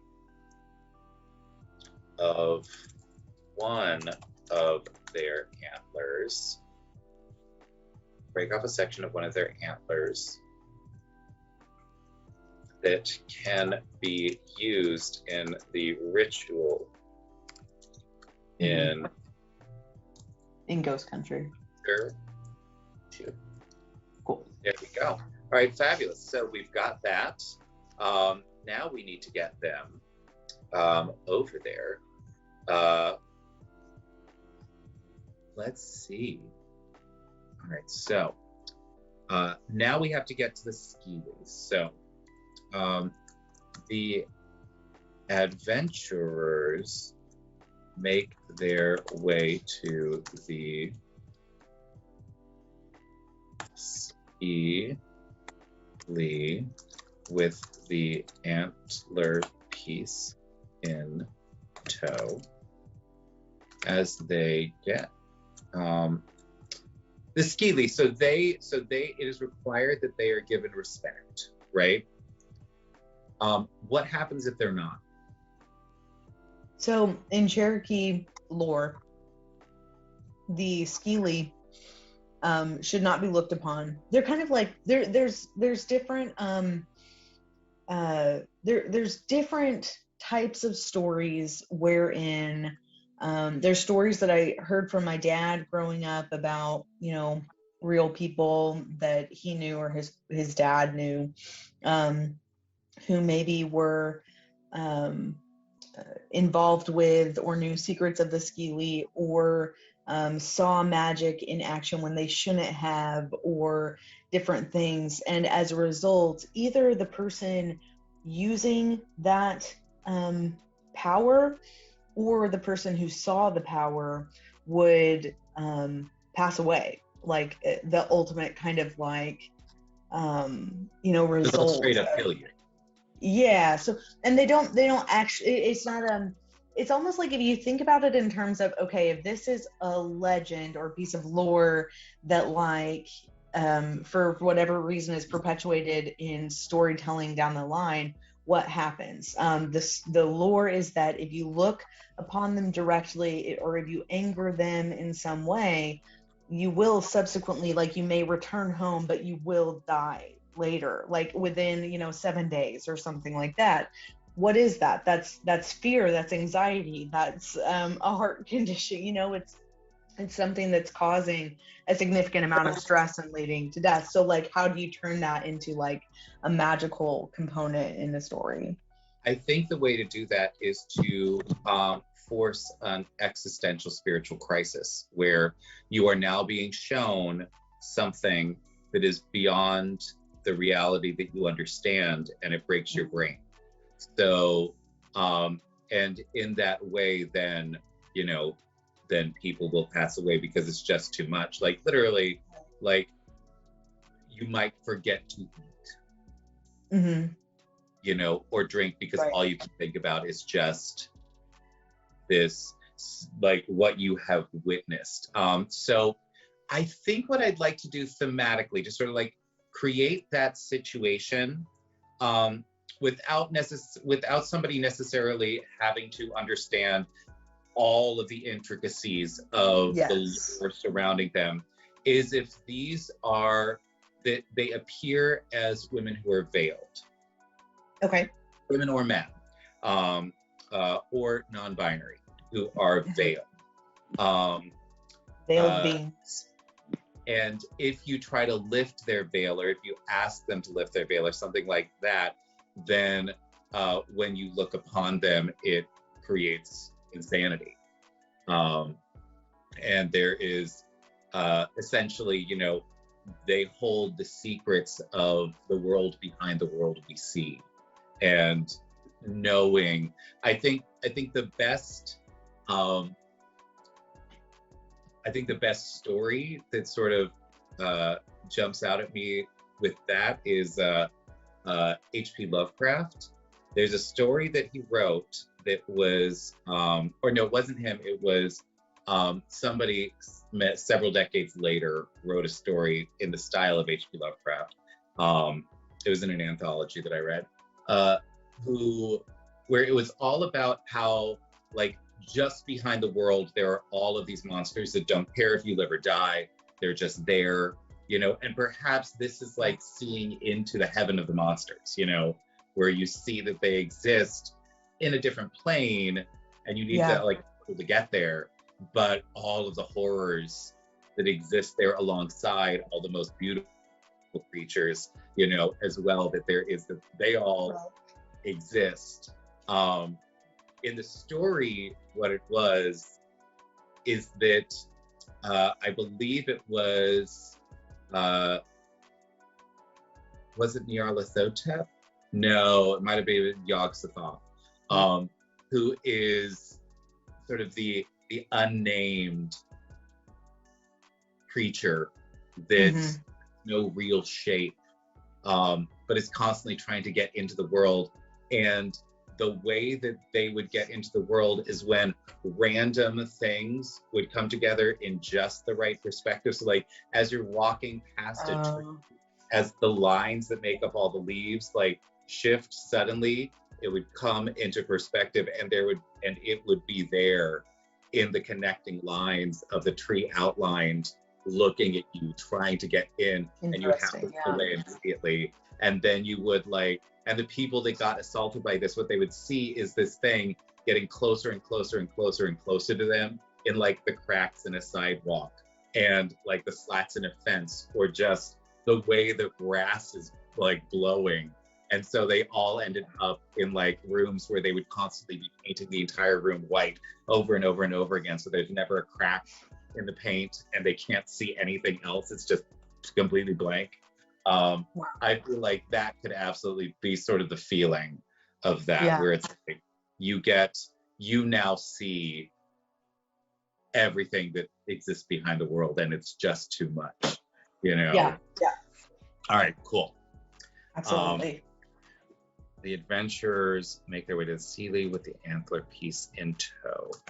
The Sealy are, how tall are they normally? They would come up to the knee of an average man. Very small. So about like 2 feet, something like that. Yeah. There's I'm like looking at my nails. That's a tall man. Are you very tall? I am not. I'm just 18 inches, foot and a half. It's longer than a foot and shorter than a yard. So about 2 feet would be totally reasonable. There's the Sealy are, maybe I just have abnormally long shins. I'm gonna have to explore that now. Like You're all shit. need to go talk to my doctor about my weird shins. There's yes. Ooh yeah, Cthulhu insanity mechanics. That would be a really interesting thing where like if somebody catches like sight of something behind the veil, then like the whole like they have all kinds of disadvantage when they're dealing like with progressive like maybe you start by having a bit of anxiety or paranoia, and then like each time you know creep closer and closer to that, you get I would say more and more disadvantageous. Each time you interact with something unnatural, so something that exists beyond the natural world. So like when you're dealing with a ghost, when you see magic happen, when you go into the underworld, when the portal appears, stuff like that, every time you'll have to roll something and see if it progresses. And if it does progress, then we can absolutely create a mechanic, an insanity mechanic. There is, let me see. So we're gonna do, I'm gonna put this after chapter 3. This will be stat blocks and mechanics. Let's do that then. These are, I think these are heading 3. Is that right? No, these are, I think, heading 2. Oh, it's a heading 2. All right. So we will do heading 2. There we go. There we go. All right. So we've got that. I'm going to pop in insanity mechanic. All right. So the Sealy are 2 feet tall. They have really long hair that goes all the way to the ground. Okay. They are 2 feet tall figures with, could we use the hair as a veil? Yeah, absolutely. Let's see, are 2 feet tall figures with hair going all the way to the ground. Their faces are obscured. If someone does catch sight of them, they're very beautiful. By the hair. They're very beautiful, but also they will destroy your brain. They're very beautiful, and that will destroy the brain for sure. So they're much more like, they're much more almost like a just some sort of beautiful mythological type of being, versus like the girl who crawls out of the well in the rain. Yeah. You know, they're not that. They're very like, they're very, I guess, what's the word when you're drawn towards them? They're very magnetic. Fabulous, yeah. Their faces are obscured by their hair. If any of the players sees behind the veil of hair, they will be struck by a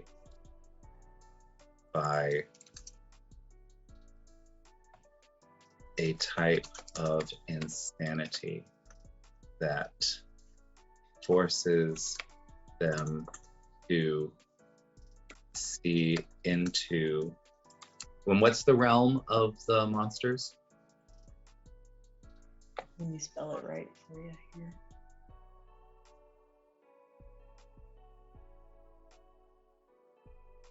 Where are you putting it?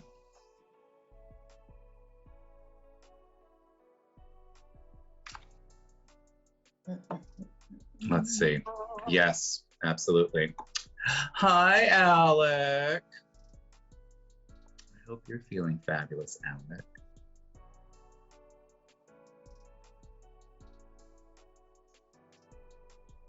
Is that? Go back to my internet. Good. Internet. Yes. Go.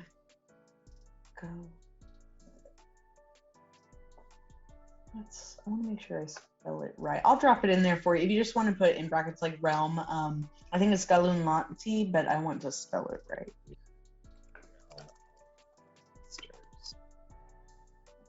Oh yeah, there it is. Okay. I'll drop it into that document. Of course, then to see into the realm of the monsters. The appendix. Because that also I think would be really fun for characters if it's like they're being very curious and they're trying to see what's going on, and then all of a sudden there's Galunlati. Mm-hmm.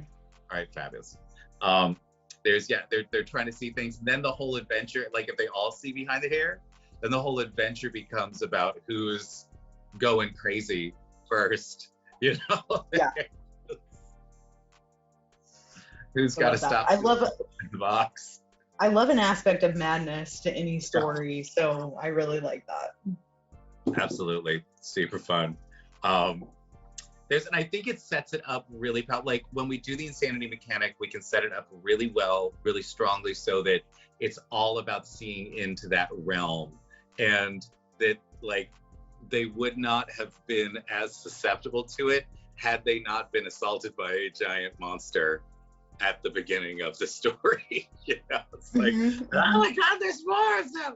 Oh my God. Because it's this place of like where spirits go to be at rest, but there's also all of these like mythical, like just otherworldly, almost incomprehensible things.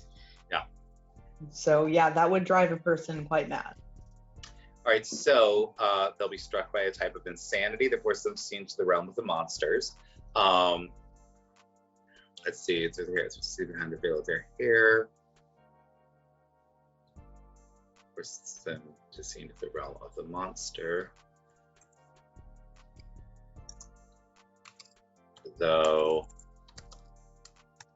they will also see how perfectly beautiful the Skeely are.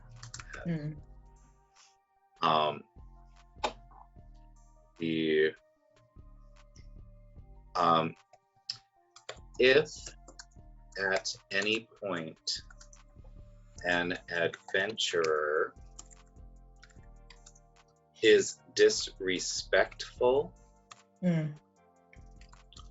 to one of the Skeely, they will reveal their face to the adventurer. Love that. Yeah, that's awesome. That's perfect. Is no saving throw for this curse. And what would be a spell, like a high enough level spell would be like, what is it's not cure curse, it's remove, is it remove curse? I want to say. I'm trying to figure out what the hell that means.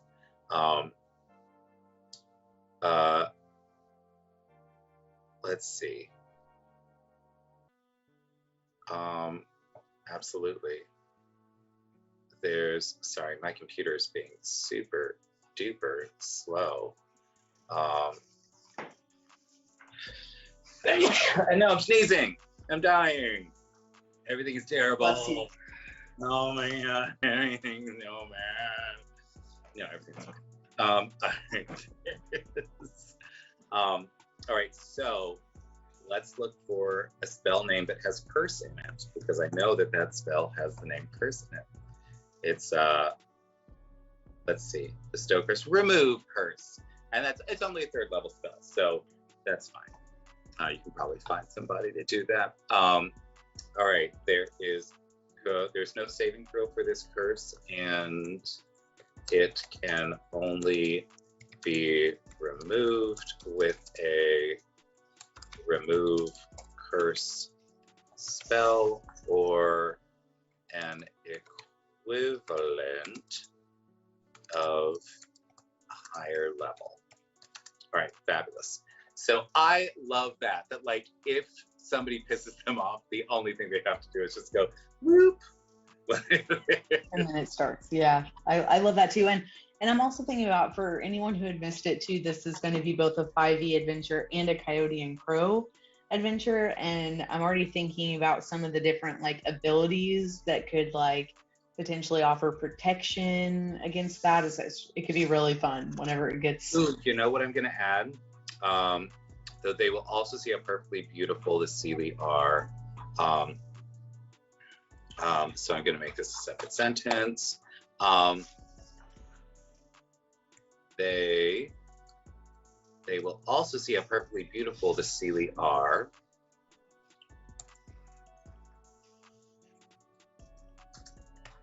Which will, let's see, they will also see how beautiful the Seelie are and will be forced, this one will make a saving throw, will be forced to make a DC, at 3rd level, a DC 17 will be very difficult. So a DC 17 wisdom saving throw or be charmed. Ooh. For 24 hours by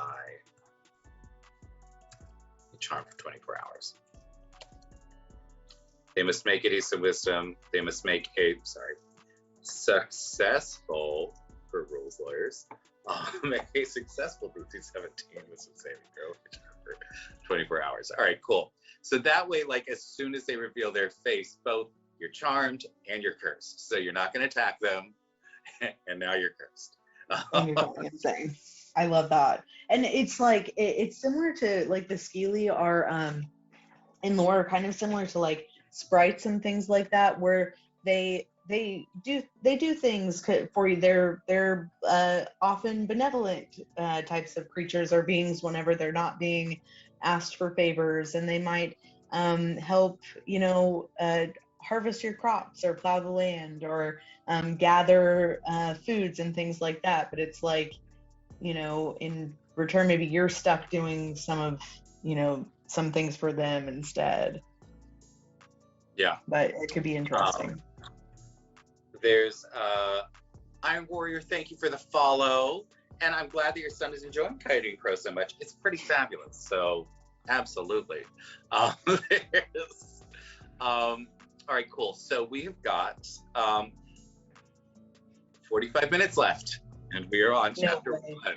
So we're gonna start speeding through this. We're gonna start speeding through this a little bit. We know that mechanics that we need right now are gonna be the insanity mechanic, a stat block for the Skeely, and a stat block for Utena. Okay. We might save that. We might do that like off stream later on in the month. Sounds good. All right, so they meet with the Skeely. Next, we need to see, all right, so they meet with the Skeely. The Skeely, I've said this word so many times now. Skeely. All right, I heard it. I heard it so much when I was growing up that it almost becomes like a word that just feels surreal and unreal and kind of scary whenever you're a kid, Retrieve the spirit of the daughter of the sun, who was Utena's promised. Yeah. Son who was Utena's promised. They must first gather they must first gather sticks from 7 sacred trees. Mm-hmm. You know what I'm gonna say for because I think this is gonna be a role play heavy scene, and I don't want the first act to take more than like if the first act takes like an hour to an hour and a half, that's okay. But if it takes longer than that, then that becomes a bit problematic for a one shot. So why don't we say that they must first gather sticks from the 7 sacred trees. What's the most sacred tree? The cedar. Oh, the cedar. Okay. Um, they already possess 6 of the sticks. The adventurers must find the 7th. The Skeely will enchant the horn. Oh, stat blocks and mechanics. We need antler spear. We'll enchant the antler spear with the ability to cast locate plants or animals once per day to help the adventurers locate. So cedars are trees that do not have a lot of low-hanging branches, that as they age, the branches come off. So all of the branches are at the top, right? Yes. Um, They could maybe find a sapling or something like that. well, what I'm thinking is that that becomes the real encounter for this chapter, is finding a way to get up the tree. Let me see this. And it's a, let's see, this is the eastern cedar, I think. So, okay, a way to get up the tree to actually get Yeah, so it's a branch. fun little it's a fun little encounter there where Cool. it's just, you got to figure out how to do it. Like maybe you throw somebody up there, maybe like depending if you've got somebody in the party that can fly, then Get creative. Yeah, get creative. With the ability to cast like if someone's locate it. Once the adventurers find the cedar tree, they will see that the lowest branch is, I'm going to say 40 feet off the ground, because with certain spells you can jump 30 feet high. And I don't want them just to be able to cast a spell. I want them to actually have to work together to get there. The lowest branch is 40 feet off the ground. The adventurers may utilize any skills or spells to help them retrieve the branch.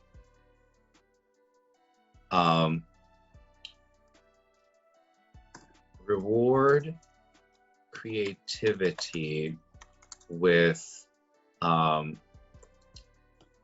inspiration or a low level effect like the bless spell or something similar. Fabulous. So we've got that. That's cool. Once the adventurers return to the Skeely, they will be given the rest of the sticks and told how to perform the ceremony.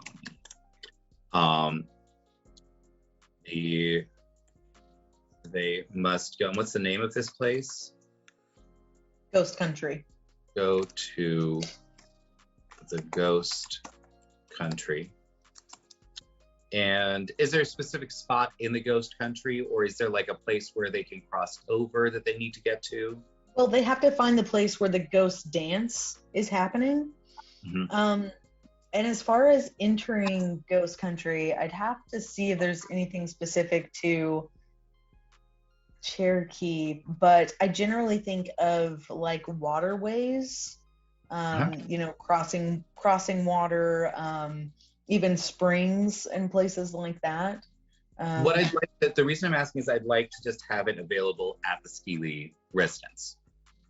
Sure, that could, Those because days. they might be at a place of kind of like a magical like type of concentration in the area. So maybe there's a spring there that there's, an entrance behind the dripping spring or something like that.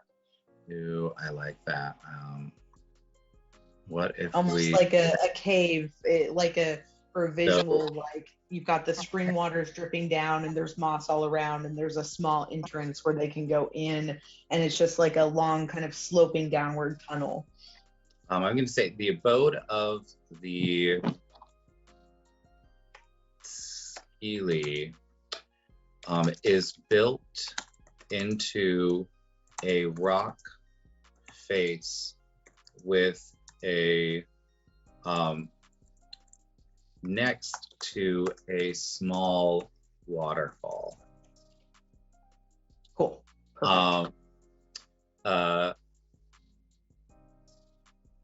Let's see. So let's go to Ghost Country. Just go to the place the ghost is happening. The Skeely send them out the back door, which leads through the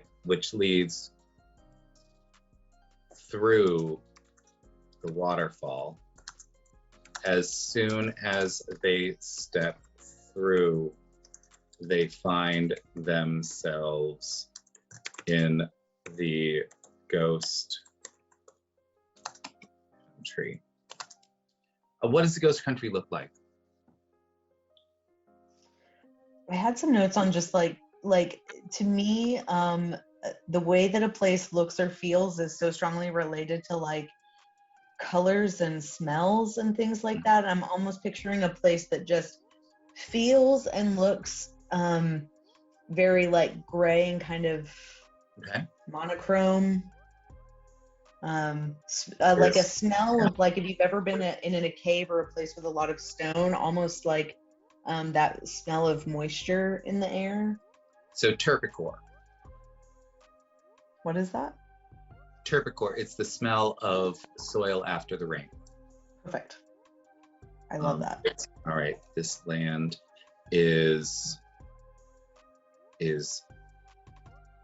all shades of gray and monochromatic. It smells of terpsichore or the scent of a moist cave. All right, fabulous. No, I did not mean terpsichore. I meant terpsichore. There's all right, so it smells of the scent of a moist cave. They will be able to find the place where the ghost dance is happening by traveling in any direction. Mm-hmm. Okay, I feel like we've got a super solid actor, right? Awesome. You get assaulted by a dragon, they send you off to do a thing, you potentially get cursed if you are disrespectful to these Skeely. You get sent off to go get the cedar, you have to do a fun little thing to go get the branch, you come back, they send you off to the ghost town. Wonderful. The ghost. All right, fabulous. I love that that's just act one. Fantastic. All right, so act two, when you get to the ghost dance, you will see spirits moving through the mists in hordes. The ritual to gain access to, and is this so the land of the dead is different than ghost country, right? The realm of monsters, or like the No, I'm thinking where they need to go to get the box. Is that still in ghost country? Let me look at that, because the box, I think they must take a box when they get to ghost country, blah blah blah blah blah.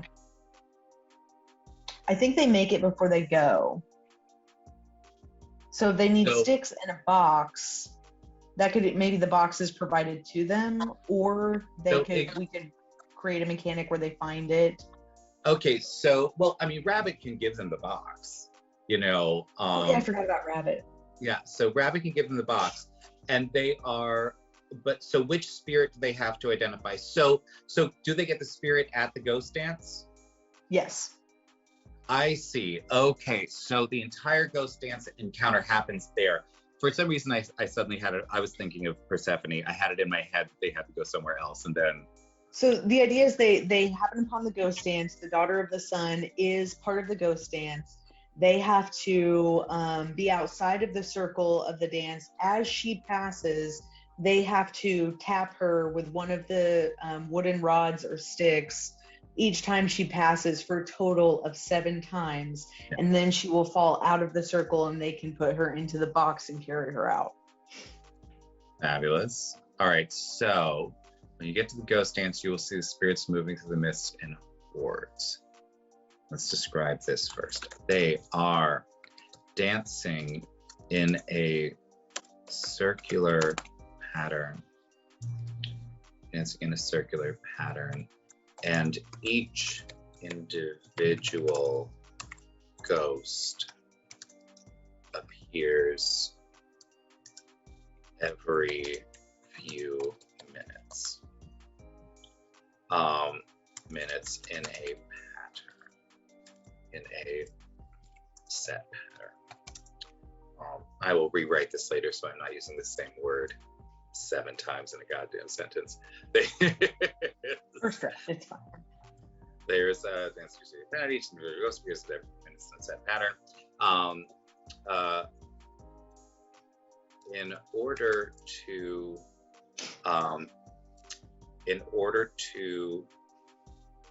bring the spirit of the daughter of the sun back to, is there a specific name for the world, or is it just the world? World. Okay. Back to the world. They must tap her a total of 7 times.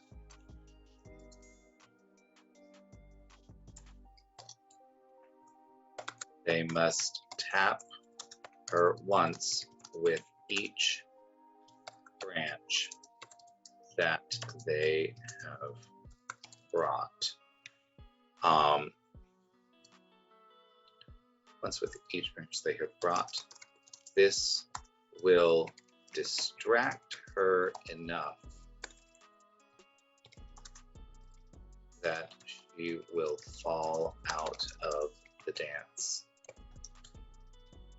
At that point, they must put her in a box. And I think I just figured out the mechanic for this.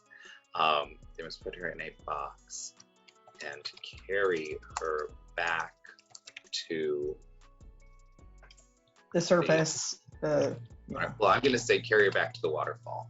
Perfect, yeah.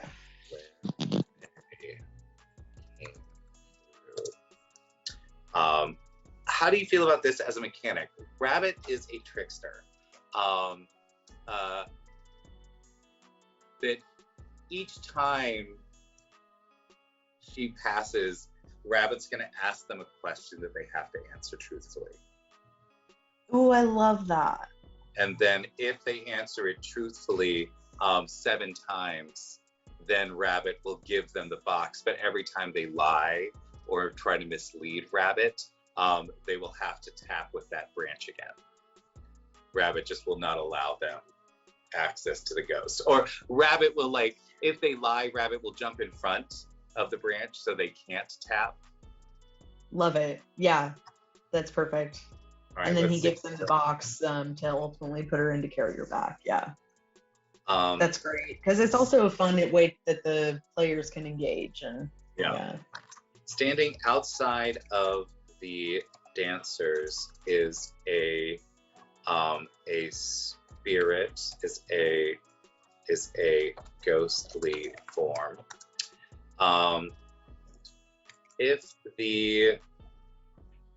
So what would be an appropriate check? Nature to identify them as Rabbit, or like religion? Which one would be a better choice? Religion, I think. Religion. Mm-hmm. If the players are successful on a DC, I want this to be like easier, so let's say a DC 13, successful on a DC 13 religion check, they can identify this ghost as Rabbit the trickster. You might even have him. One of the things that Rabbit does is he steals Otter's coat. Maybe just for like the visual imagery, he's literally trying to. He's wearing like, you know, an otter skin kind of like draped over himself. And maybe that's how they reveal that it's Rabbit or something. That he takes it off and he's like, all right, you got me. A ghostly form wearing a thick fur coat. Yeah, perfect. If the players a thick fur coat. If the players are successful in let's make it clear, otter fur coat. If the players are successful, because that'll be like a really nice little sort of nod to people that know this, but it doesn't need to be a huge component. Right, of you the don't encounter. have to explain how he got Otter's coat. He just has it. Yeah. If the players successful in DC 13 religion check, they can identify this ghost as Rabbit, the trickster, in disguise. Rabbit holds the box that they need to transport the spirit back to the world. As the players attempt to tap each branch, Rabbit will ask them a question. Ask one of them a question. Each question must be answered truthfully, or Rabbit will jump in front of the branch,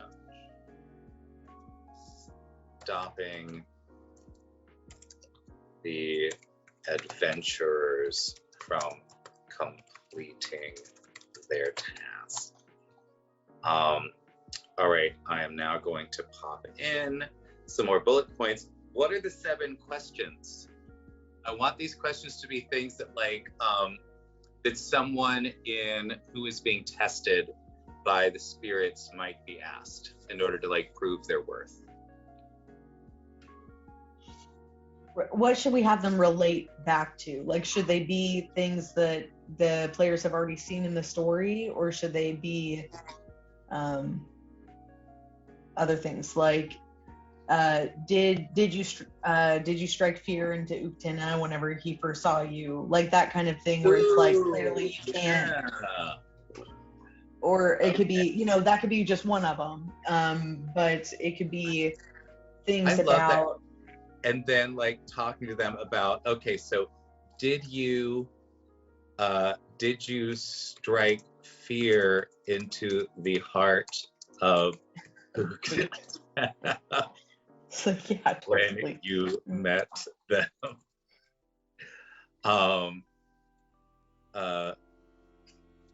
Did you let me see, so what's the next thing? Did you Something about the antler, maybe, like did you accept it with grace? Sure. Accept the gift of an antler with grace. Then did you see the face of the skili? Mm-hmm. First is, did you show respect to the skili? Did you see the face of the skili? Something about the cedar tree as well. Yeah. Did you maybe how many tries did it take you to yes, to get the how cedar branch or rod? did you take to gain the cedar branch? You know what? The antler one. Did you thank Uktena for his antler? Love that. Did you show respect to the skili? Did you see the face of the skili? How many attempts did you take to gain the cedar branch? Were you surprised when you entered the ghost country? What if how about instead of were you surprised when you entered, how about were you afraid to enter ghost country? Were you afraid when you entered the ghost country? Because then it's kind of like whatever they say could be true. Do you like my coat? Love.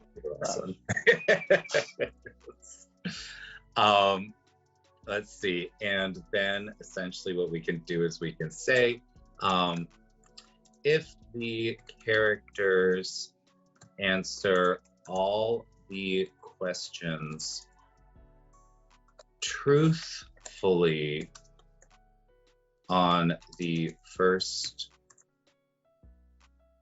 try, Rabbit will enchant their sphere with the ability to speak to plants and animals. Very cool. So now they can locate things and they can speak them. I feel like this could absolutely be like a magical item that could be utilized on a lot of different adventures. Like two generations later, you need to go find the sphere that allows you to find the animals and talk to them. You know. Very cool. I love that. I'm saying I love it a lot because I really do. That could be so fun. Right. And because they're third level, that's absolutely what this is. You know, this is a super fun adventure that they get to do, and they get to like go and experience a whole different sort of culture than they might otherwise experience, and do fabulous things with it. So I'm loving it. Absolutely. There is the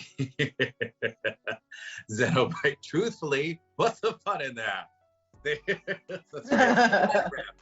Lie to rabbit. Well, maybe you could say that because the rabbit is a trickster, the rabbit doesn't. Maybe like the to keep so that this doesn't perpetuate like on and on and on. They have to keep trying to strike her for like 100 times.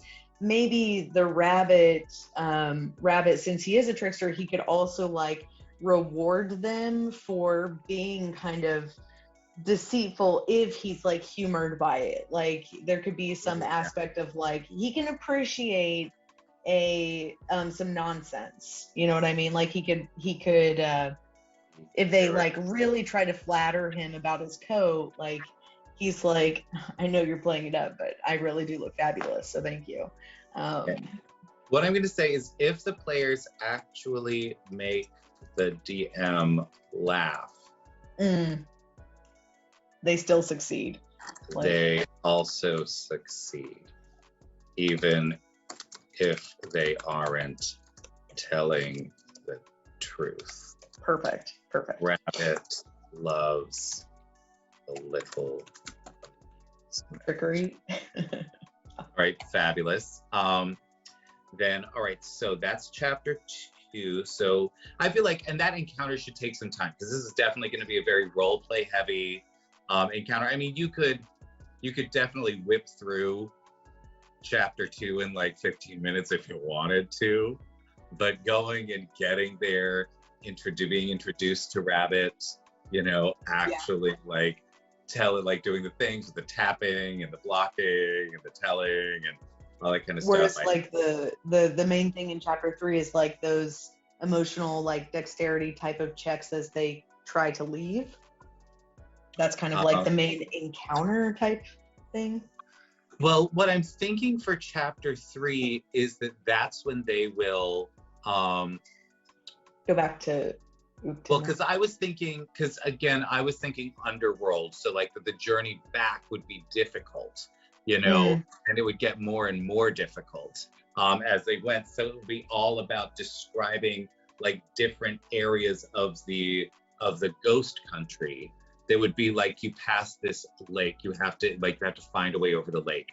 You have to find a way the thorns. You have to, whatever would be appropriate for those things.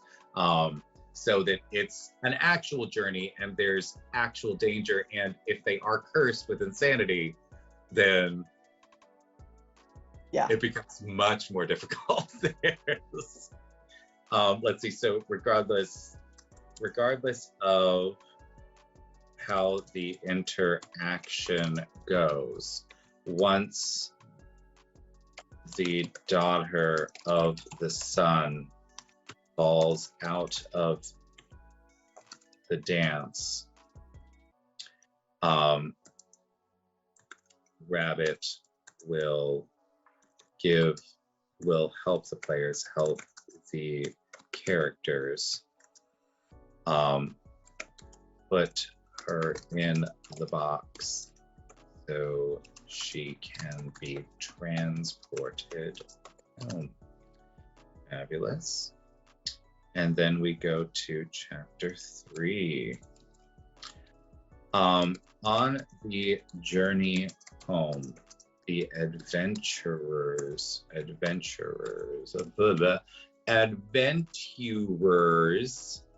still can't say, I've tried it 4 times now. The adventurers will be forced to deal with the shifting nature of ghost country. So like the way down is not the way back because it's changing. Yeah.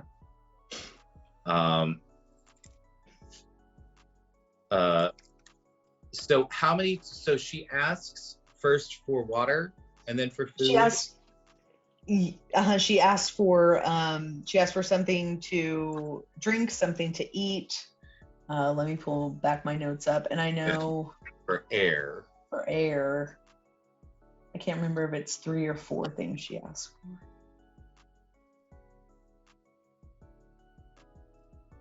for. So she she just wants out. She first asks to get out. Then she asks for something to eat. Then she asks for something to drink. And then she asks for air because she's smothering. So first it's just a simple let me out. And then give me something to eat. And then give me something to drink. And then give me air to breathe. Nice. Okay, so we've got those 3. So I think what I'd like to do is when she asks for something, then the thing that she wants will appear in a really messed up way in front of the adventurers. So like when she asks for something to drink, suddenly there's a lake that they have to cross. Love you it. know, and they have to choose not to give her water, not to open the box. Despite being surrounded by it, yeah. There is the daughter of the sun falls out of the dance. Rabbit will help characters put the box be transported home. Rabbit will alert the adventurers to the fact that if they open the box before they are back in the world, that all they have done will be for naught. And they will never get the daughter of the sun back. And that way, I think entering through the waterfall, what we can say is that even if they manage to get through all this stuff without opening the box, when they try to exit through the waterfall knocks the box out of their hand and it opens. Love it. Yeah, great. Great. All right, so deal with signature ghost country. The daughter of the sun will ask for the box to be opened 3 times. The characters must resist, but the box will be opened regardless. The DM should keep the players going as though it is possible to succeed in this task. Let's see, so first the daughter, I'm just gonna call her, first the daughter will beg for something to drink.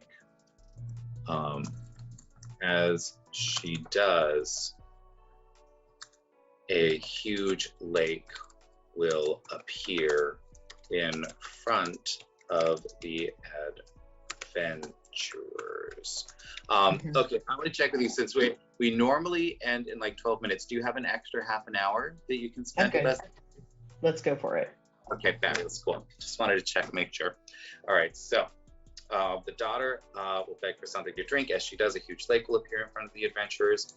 This, the adventurers will need to find a way across the lake without getting the box wet. If I love that. Love it. the box falls into the lake, it will be opened, and a red bird will fly out, leading them home. This will be the end of chapter 3.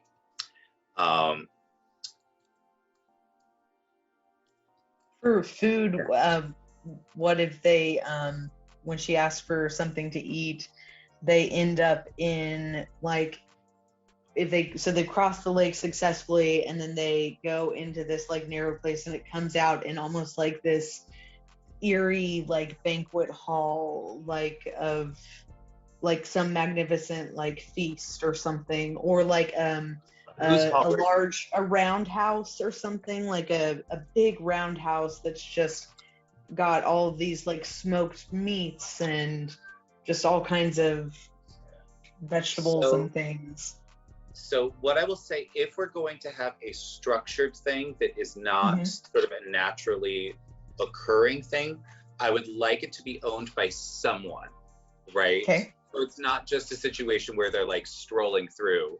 Um, there is, I was thinking like berry bushes that are covered in thorns appear something like that. Okay.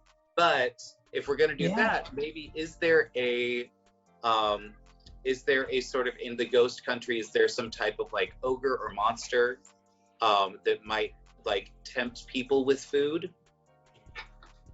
That could be a possibility. Let's see. Because So I feel some like kind that of, might be very interesting.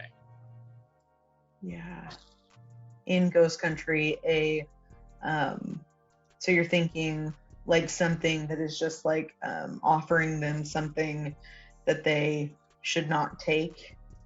Well, what I'm thinking is that there would be a guardian, and that the whole point of the second trial then is, as the guardian attacks, you have to escape without dropping the box.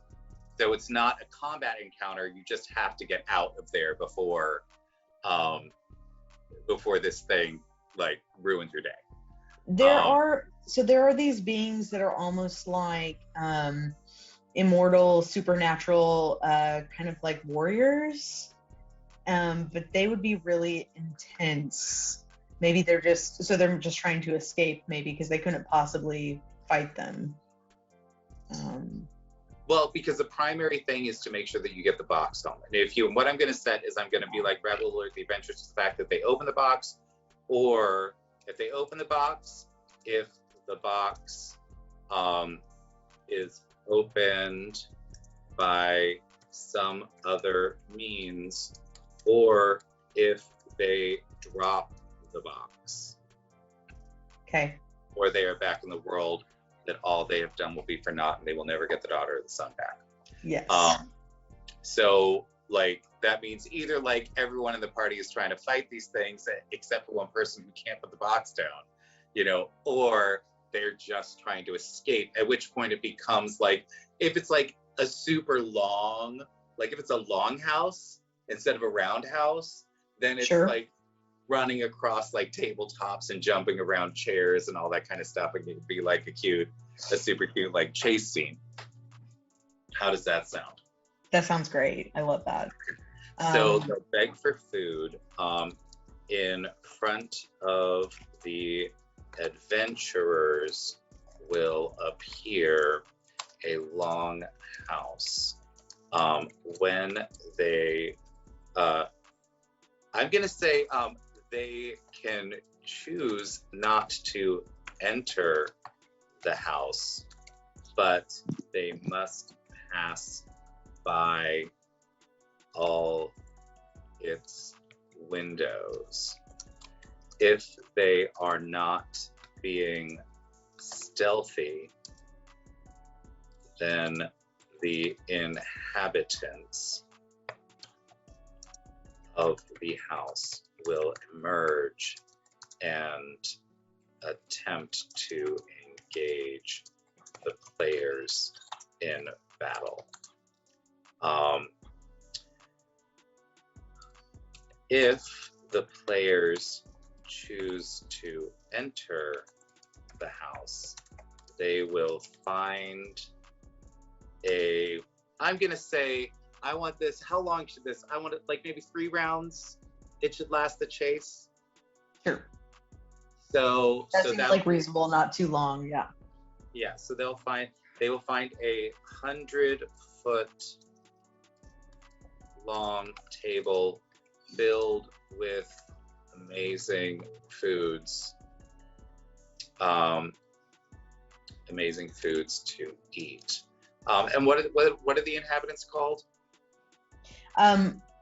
So if we want it to be, I'll paste it right here as well. The Nunehi, or Nunehi, they're the immortal beings. I think this is who I'm thinking of.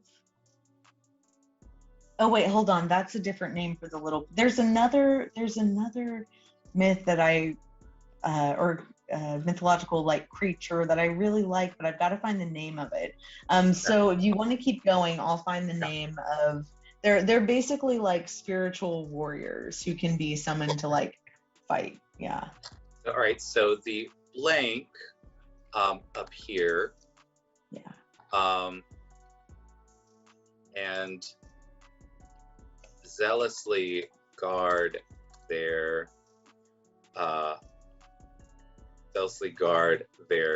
feast. The players must escape whether they are inside or outside without dropping the box. Guys. There is all right, so without dropping the box, there should be many obstacles in the way of the adventurers. Inside, they will include the table itself, chairs and the warriors. Outside, they will include bushes, brambles, trees, and other natural phenomenon. Fabulous. Okay, so we've got, that's number 2. And number 3, so she begs for air. She says she's suffocating. I feel like suddenly a tornado should appear like right in front of the party. Great. God. Finally, the doctor. What? Oh my God, Mode. How are you? Welcome, welcome, welcome. We are currently with the fabulous Tally from over at Coyote and Crow doing delightful things with us. We are creating a glorious adventure based on a fabulous story from Cherokee lore, all about the daughter of the sun and her love, Uktena, and how she sadly died, and retrieving her from the ghost country. So welcome, welcome, welcome. Everybody, please hit !raffle so that you can win some Phoenix dice at the end of this fabulous stream. And if you would like to support this stream and more things like it, please feel free to donate to the Foundation for Inclusivity in Gaming so that we can keep doing fabulous things like this.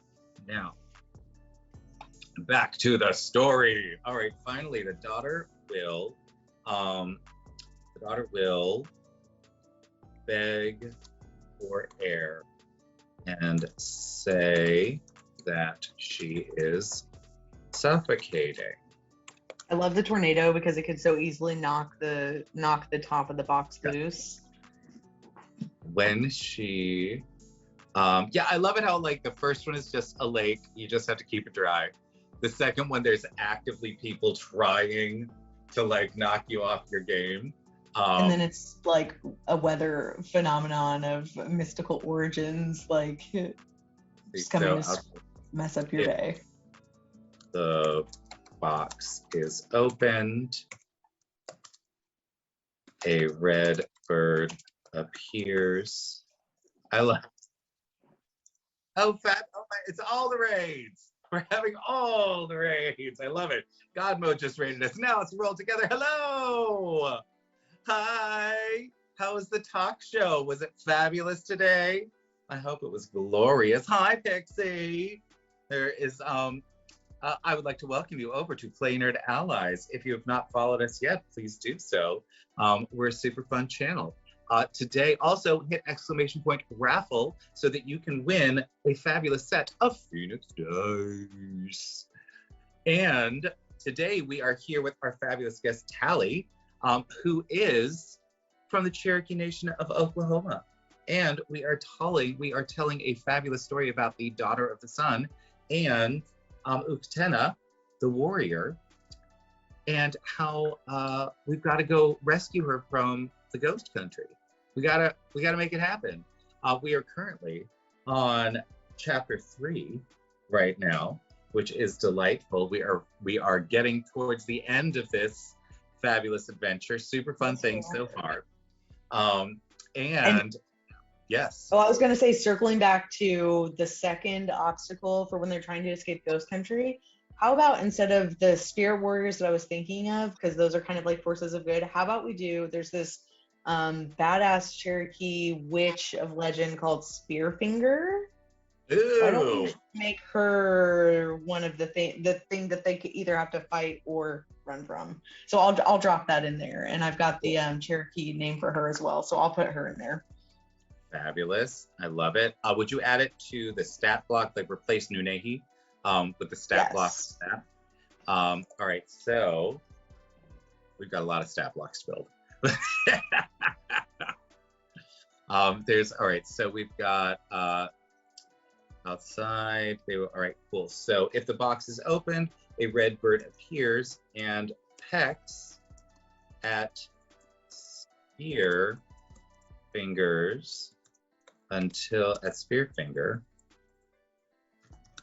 until they leave the party alone.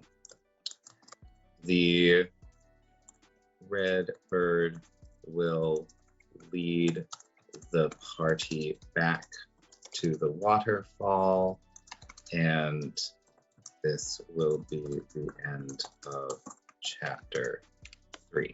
Finally, the daughter will beg for air and say that she is suffocating. When she does so, a tornado will spring into being in front of the adventurers. They must find a way to navigate the high winds without letting the box be blown open. This should be the most difficult of the challenges in chapter 3. One day I will learn to spell adventurers. Or at least to type That's what spell check is for, honestly. I love it. Yes, so they will. All right, so suddenly a tornado jumps in, and this will just be totally up to the players to figure out a way to make this happen. So this will be a fabulous story with DM and the players can tell each other. Should be the most difficult challenges in chapter 3. And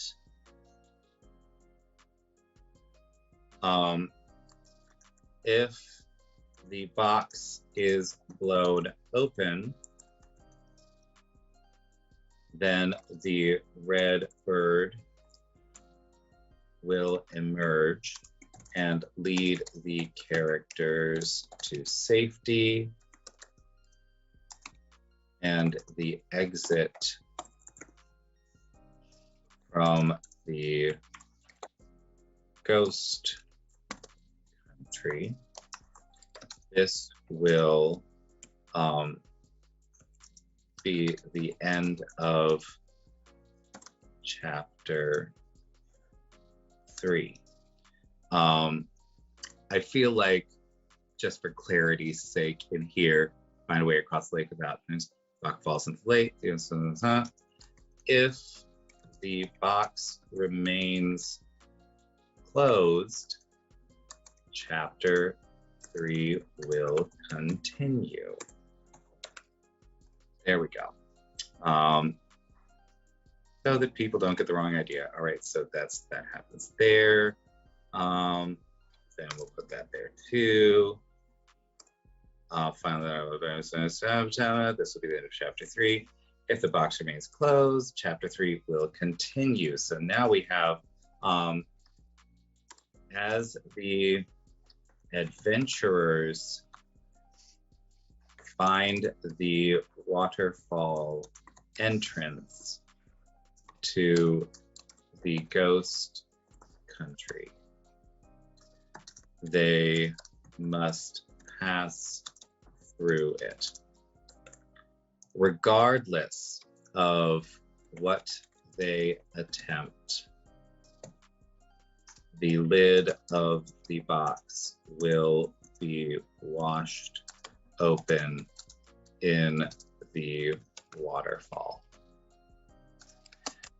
The red bird will appear and lead them through back to the world.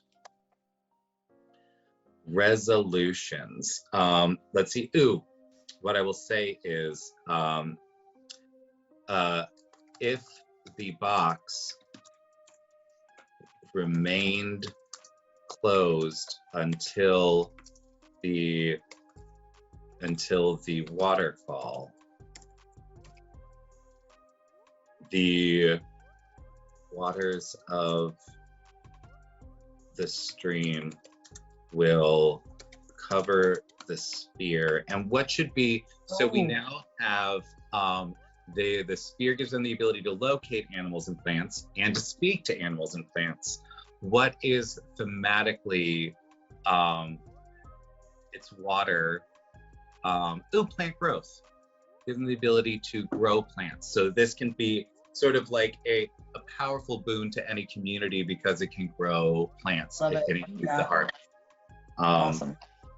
We'll cover the sphere and give it the ability to grow, to cast plant growth once per day. There we go. So you get your reward regardless of what happens with the bird.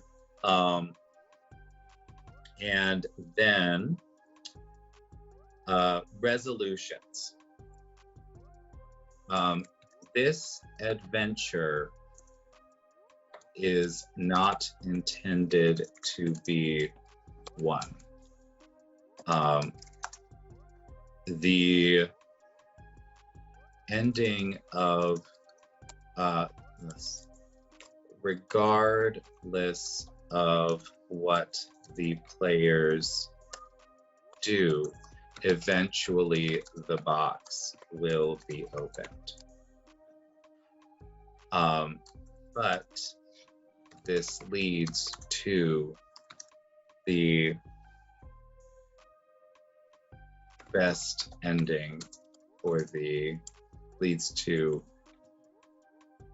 a beautiful ending. For Uktena and his promised, yeah. The ski will take the red bird, who used to be the daughter of the sun. They will lead the adventurers back to Uktena.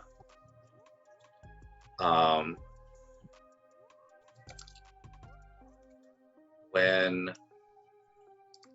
the red bird sees Uktena, they will fly immediately to perch upon the great antlers of the giant serpent. The Skili, that's not how you spell that, the Skili will open a portal to, what's the name of it? There's a name.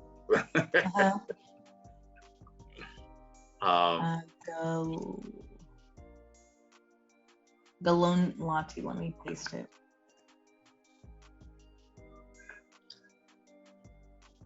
All right, do we have it up here somewhere? Where should it go? Should it go in just if you can just pop it into the document. There we go. Okay. Yeah. Galon-Lati. Yeah, so we'll open a portal to Galon-Lati, the realm of the monsters.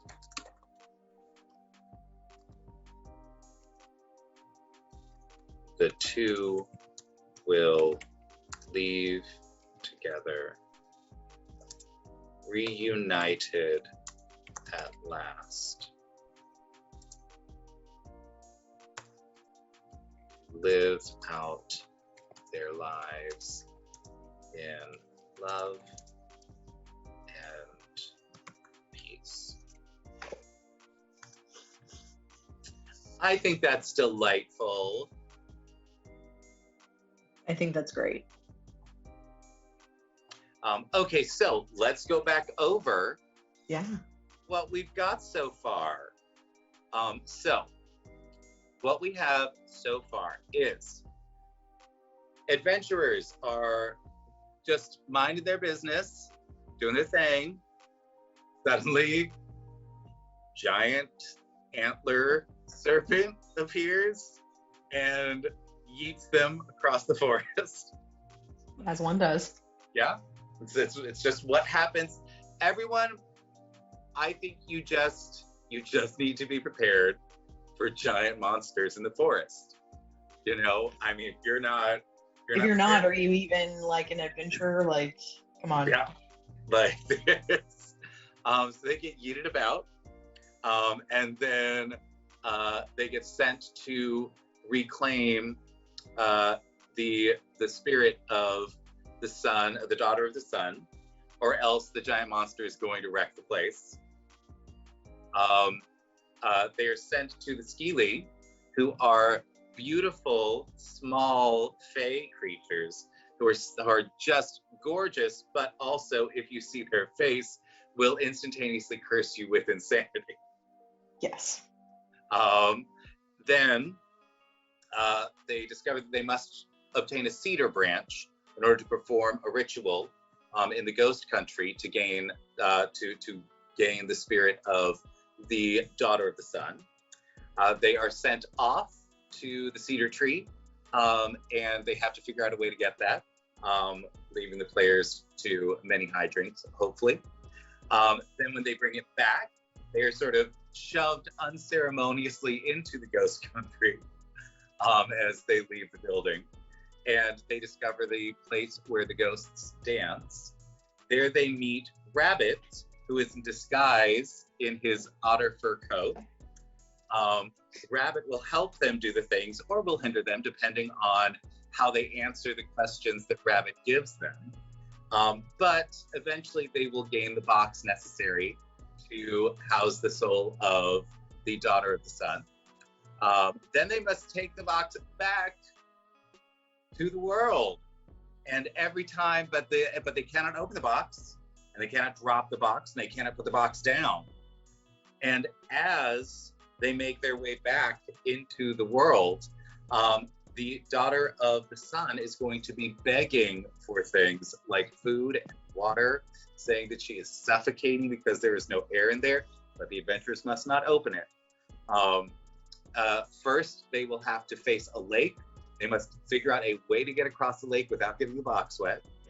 Then they must face a giant house, the house of Spearfingers, which I love, where there is much food and they must get out as quickly as possible without Spear Fingers knocking the box open.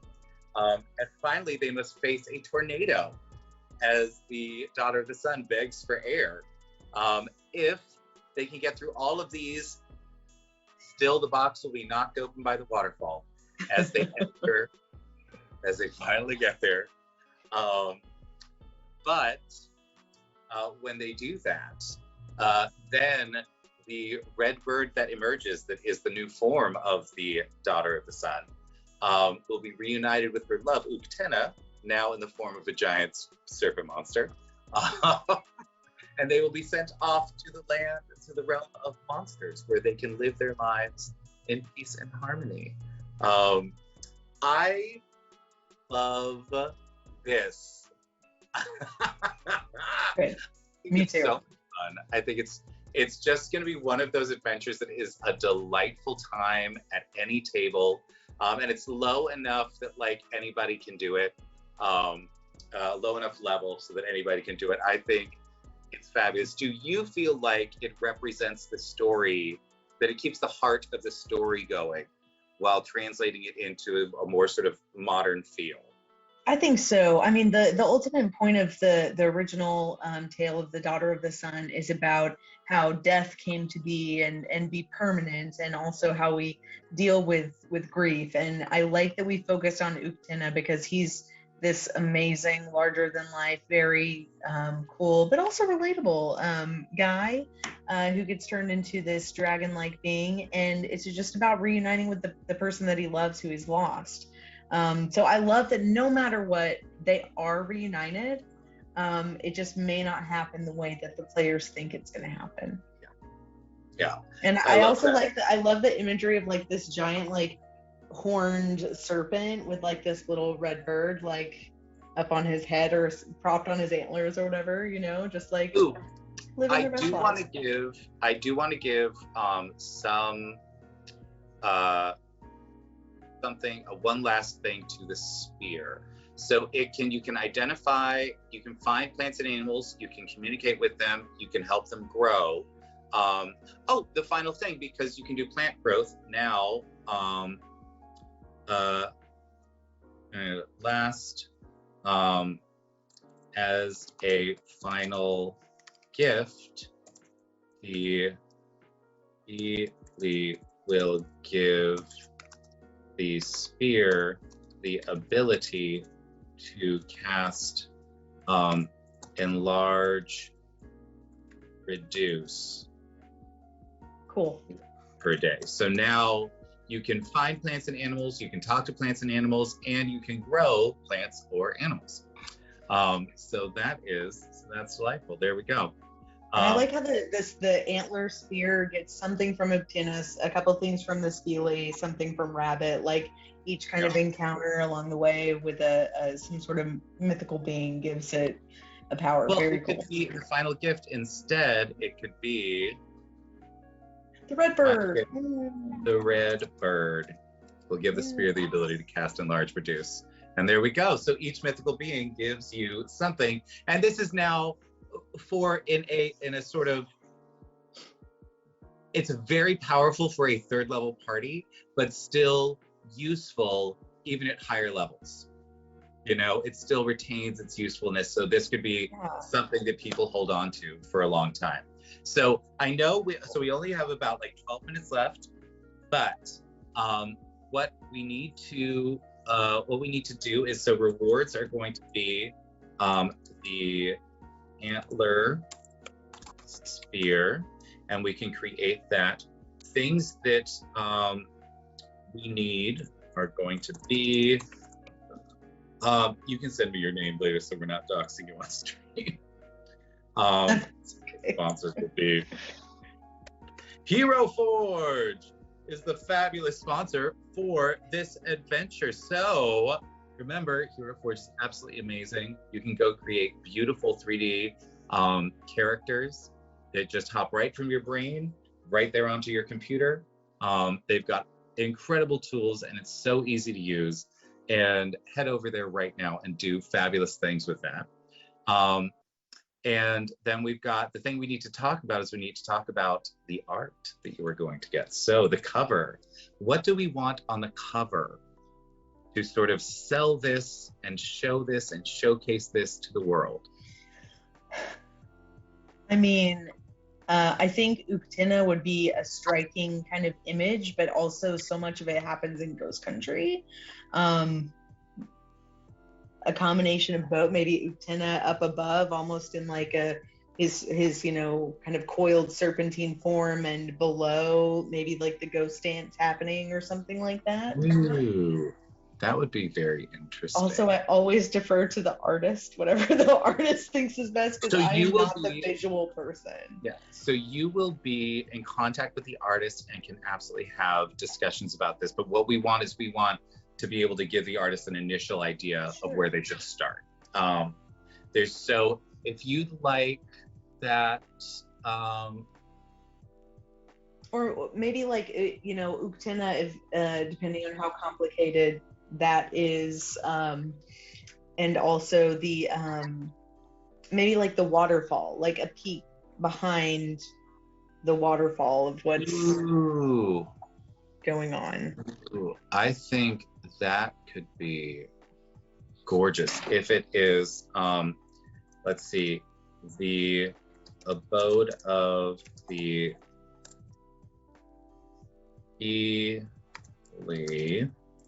next to the waterfall entrance to Ghost Country. The Ghost Country, with the head of Uktena somewhere in frame. Fabulous. Then inside, so we've got a bunch of things that we could put inside. We could do like the antler spear. We could do the rat. We could do rabbit. We could do spear fingers. We could do the spirit dance. We could do the feast hall. You know, like what did we get? Two of these. Which two things do you want?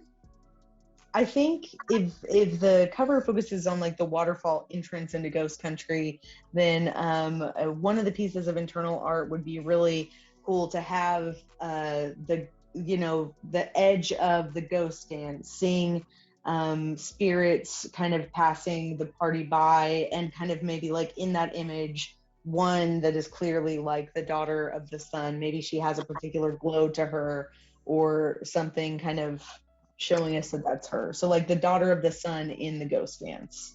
And then dance, I think maybe a rabbit in frame as well.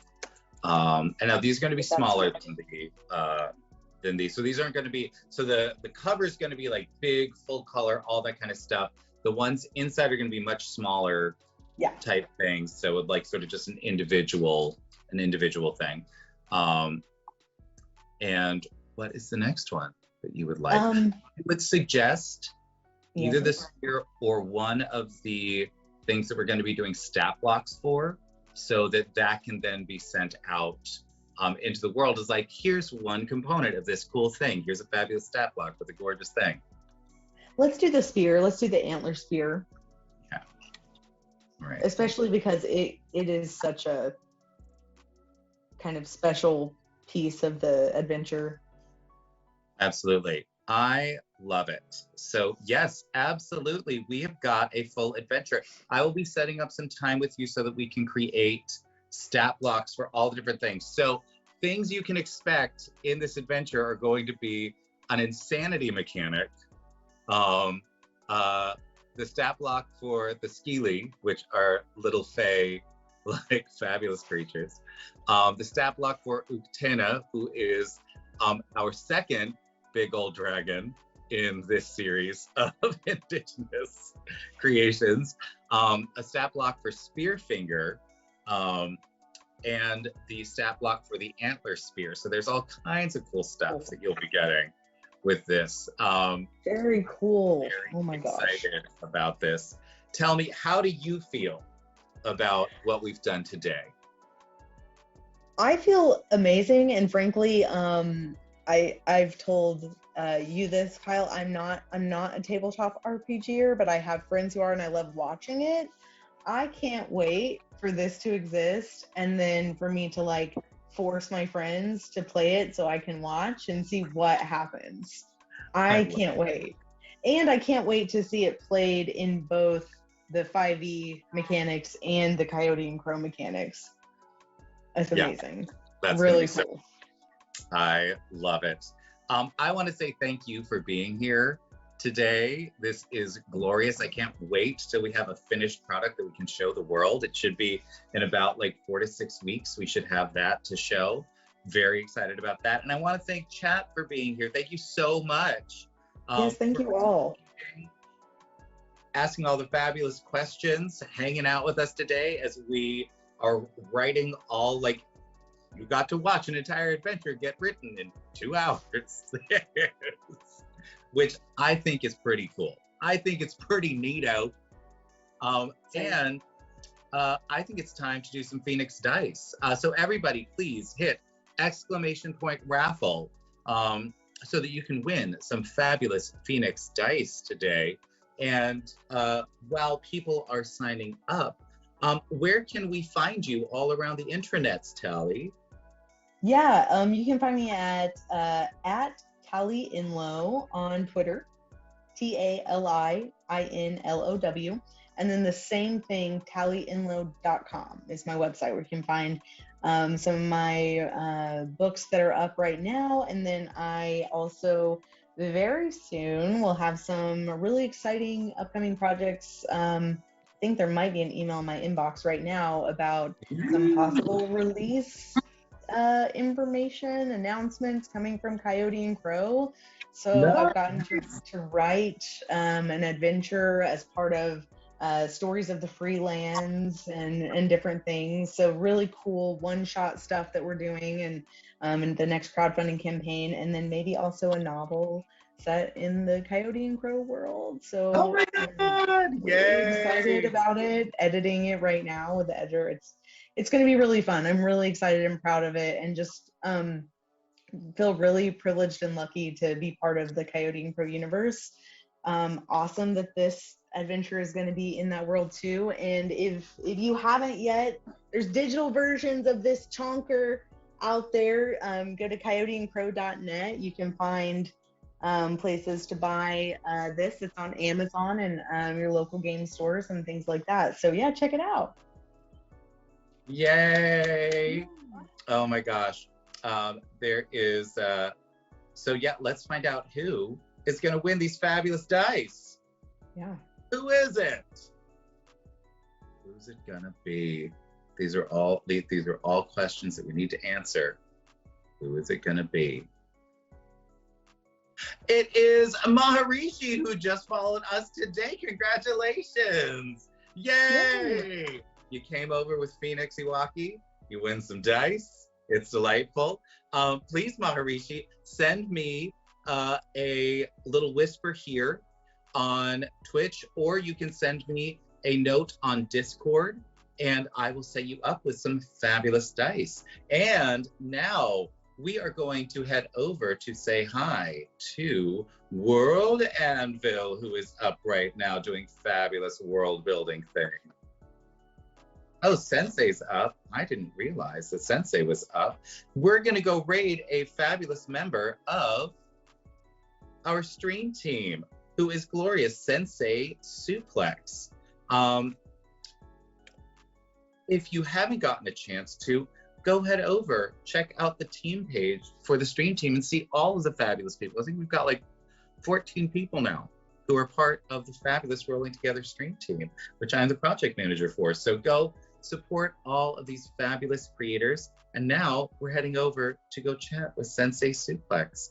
And I will see you all soon. We'll see you on Tuesday for Hunter's Harvest. We are starting season 3. If you missed the finale to season 2, go watch it. It was epic. Oh my God. definitely do. But for now, it's raid time. Mwah!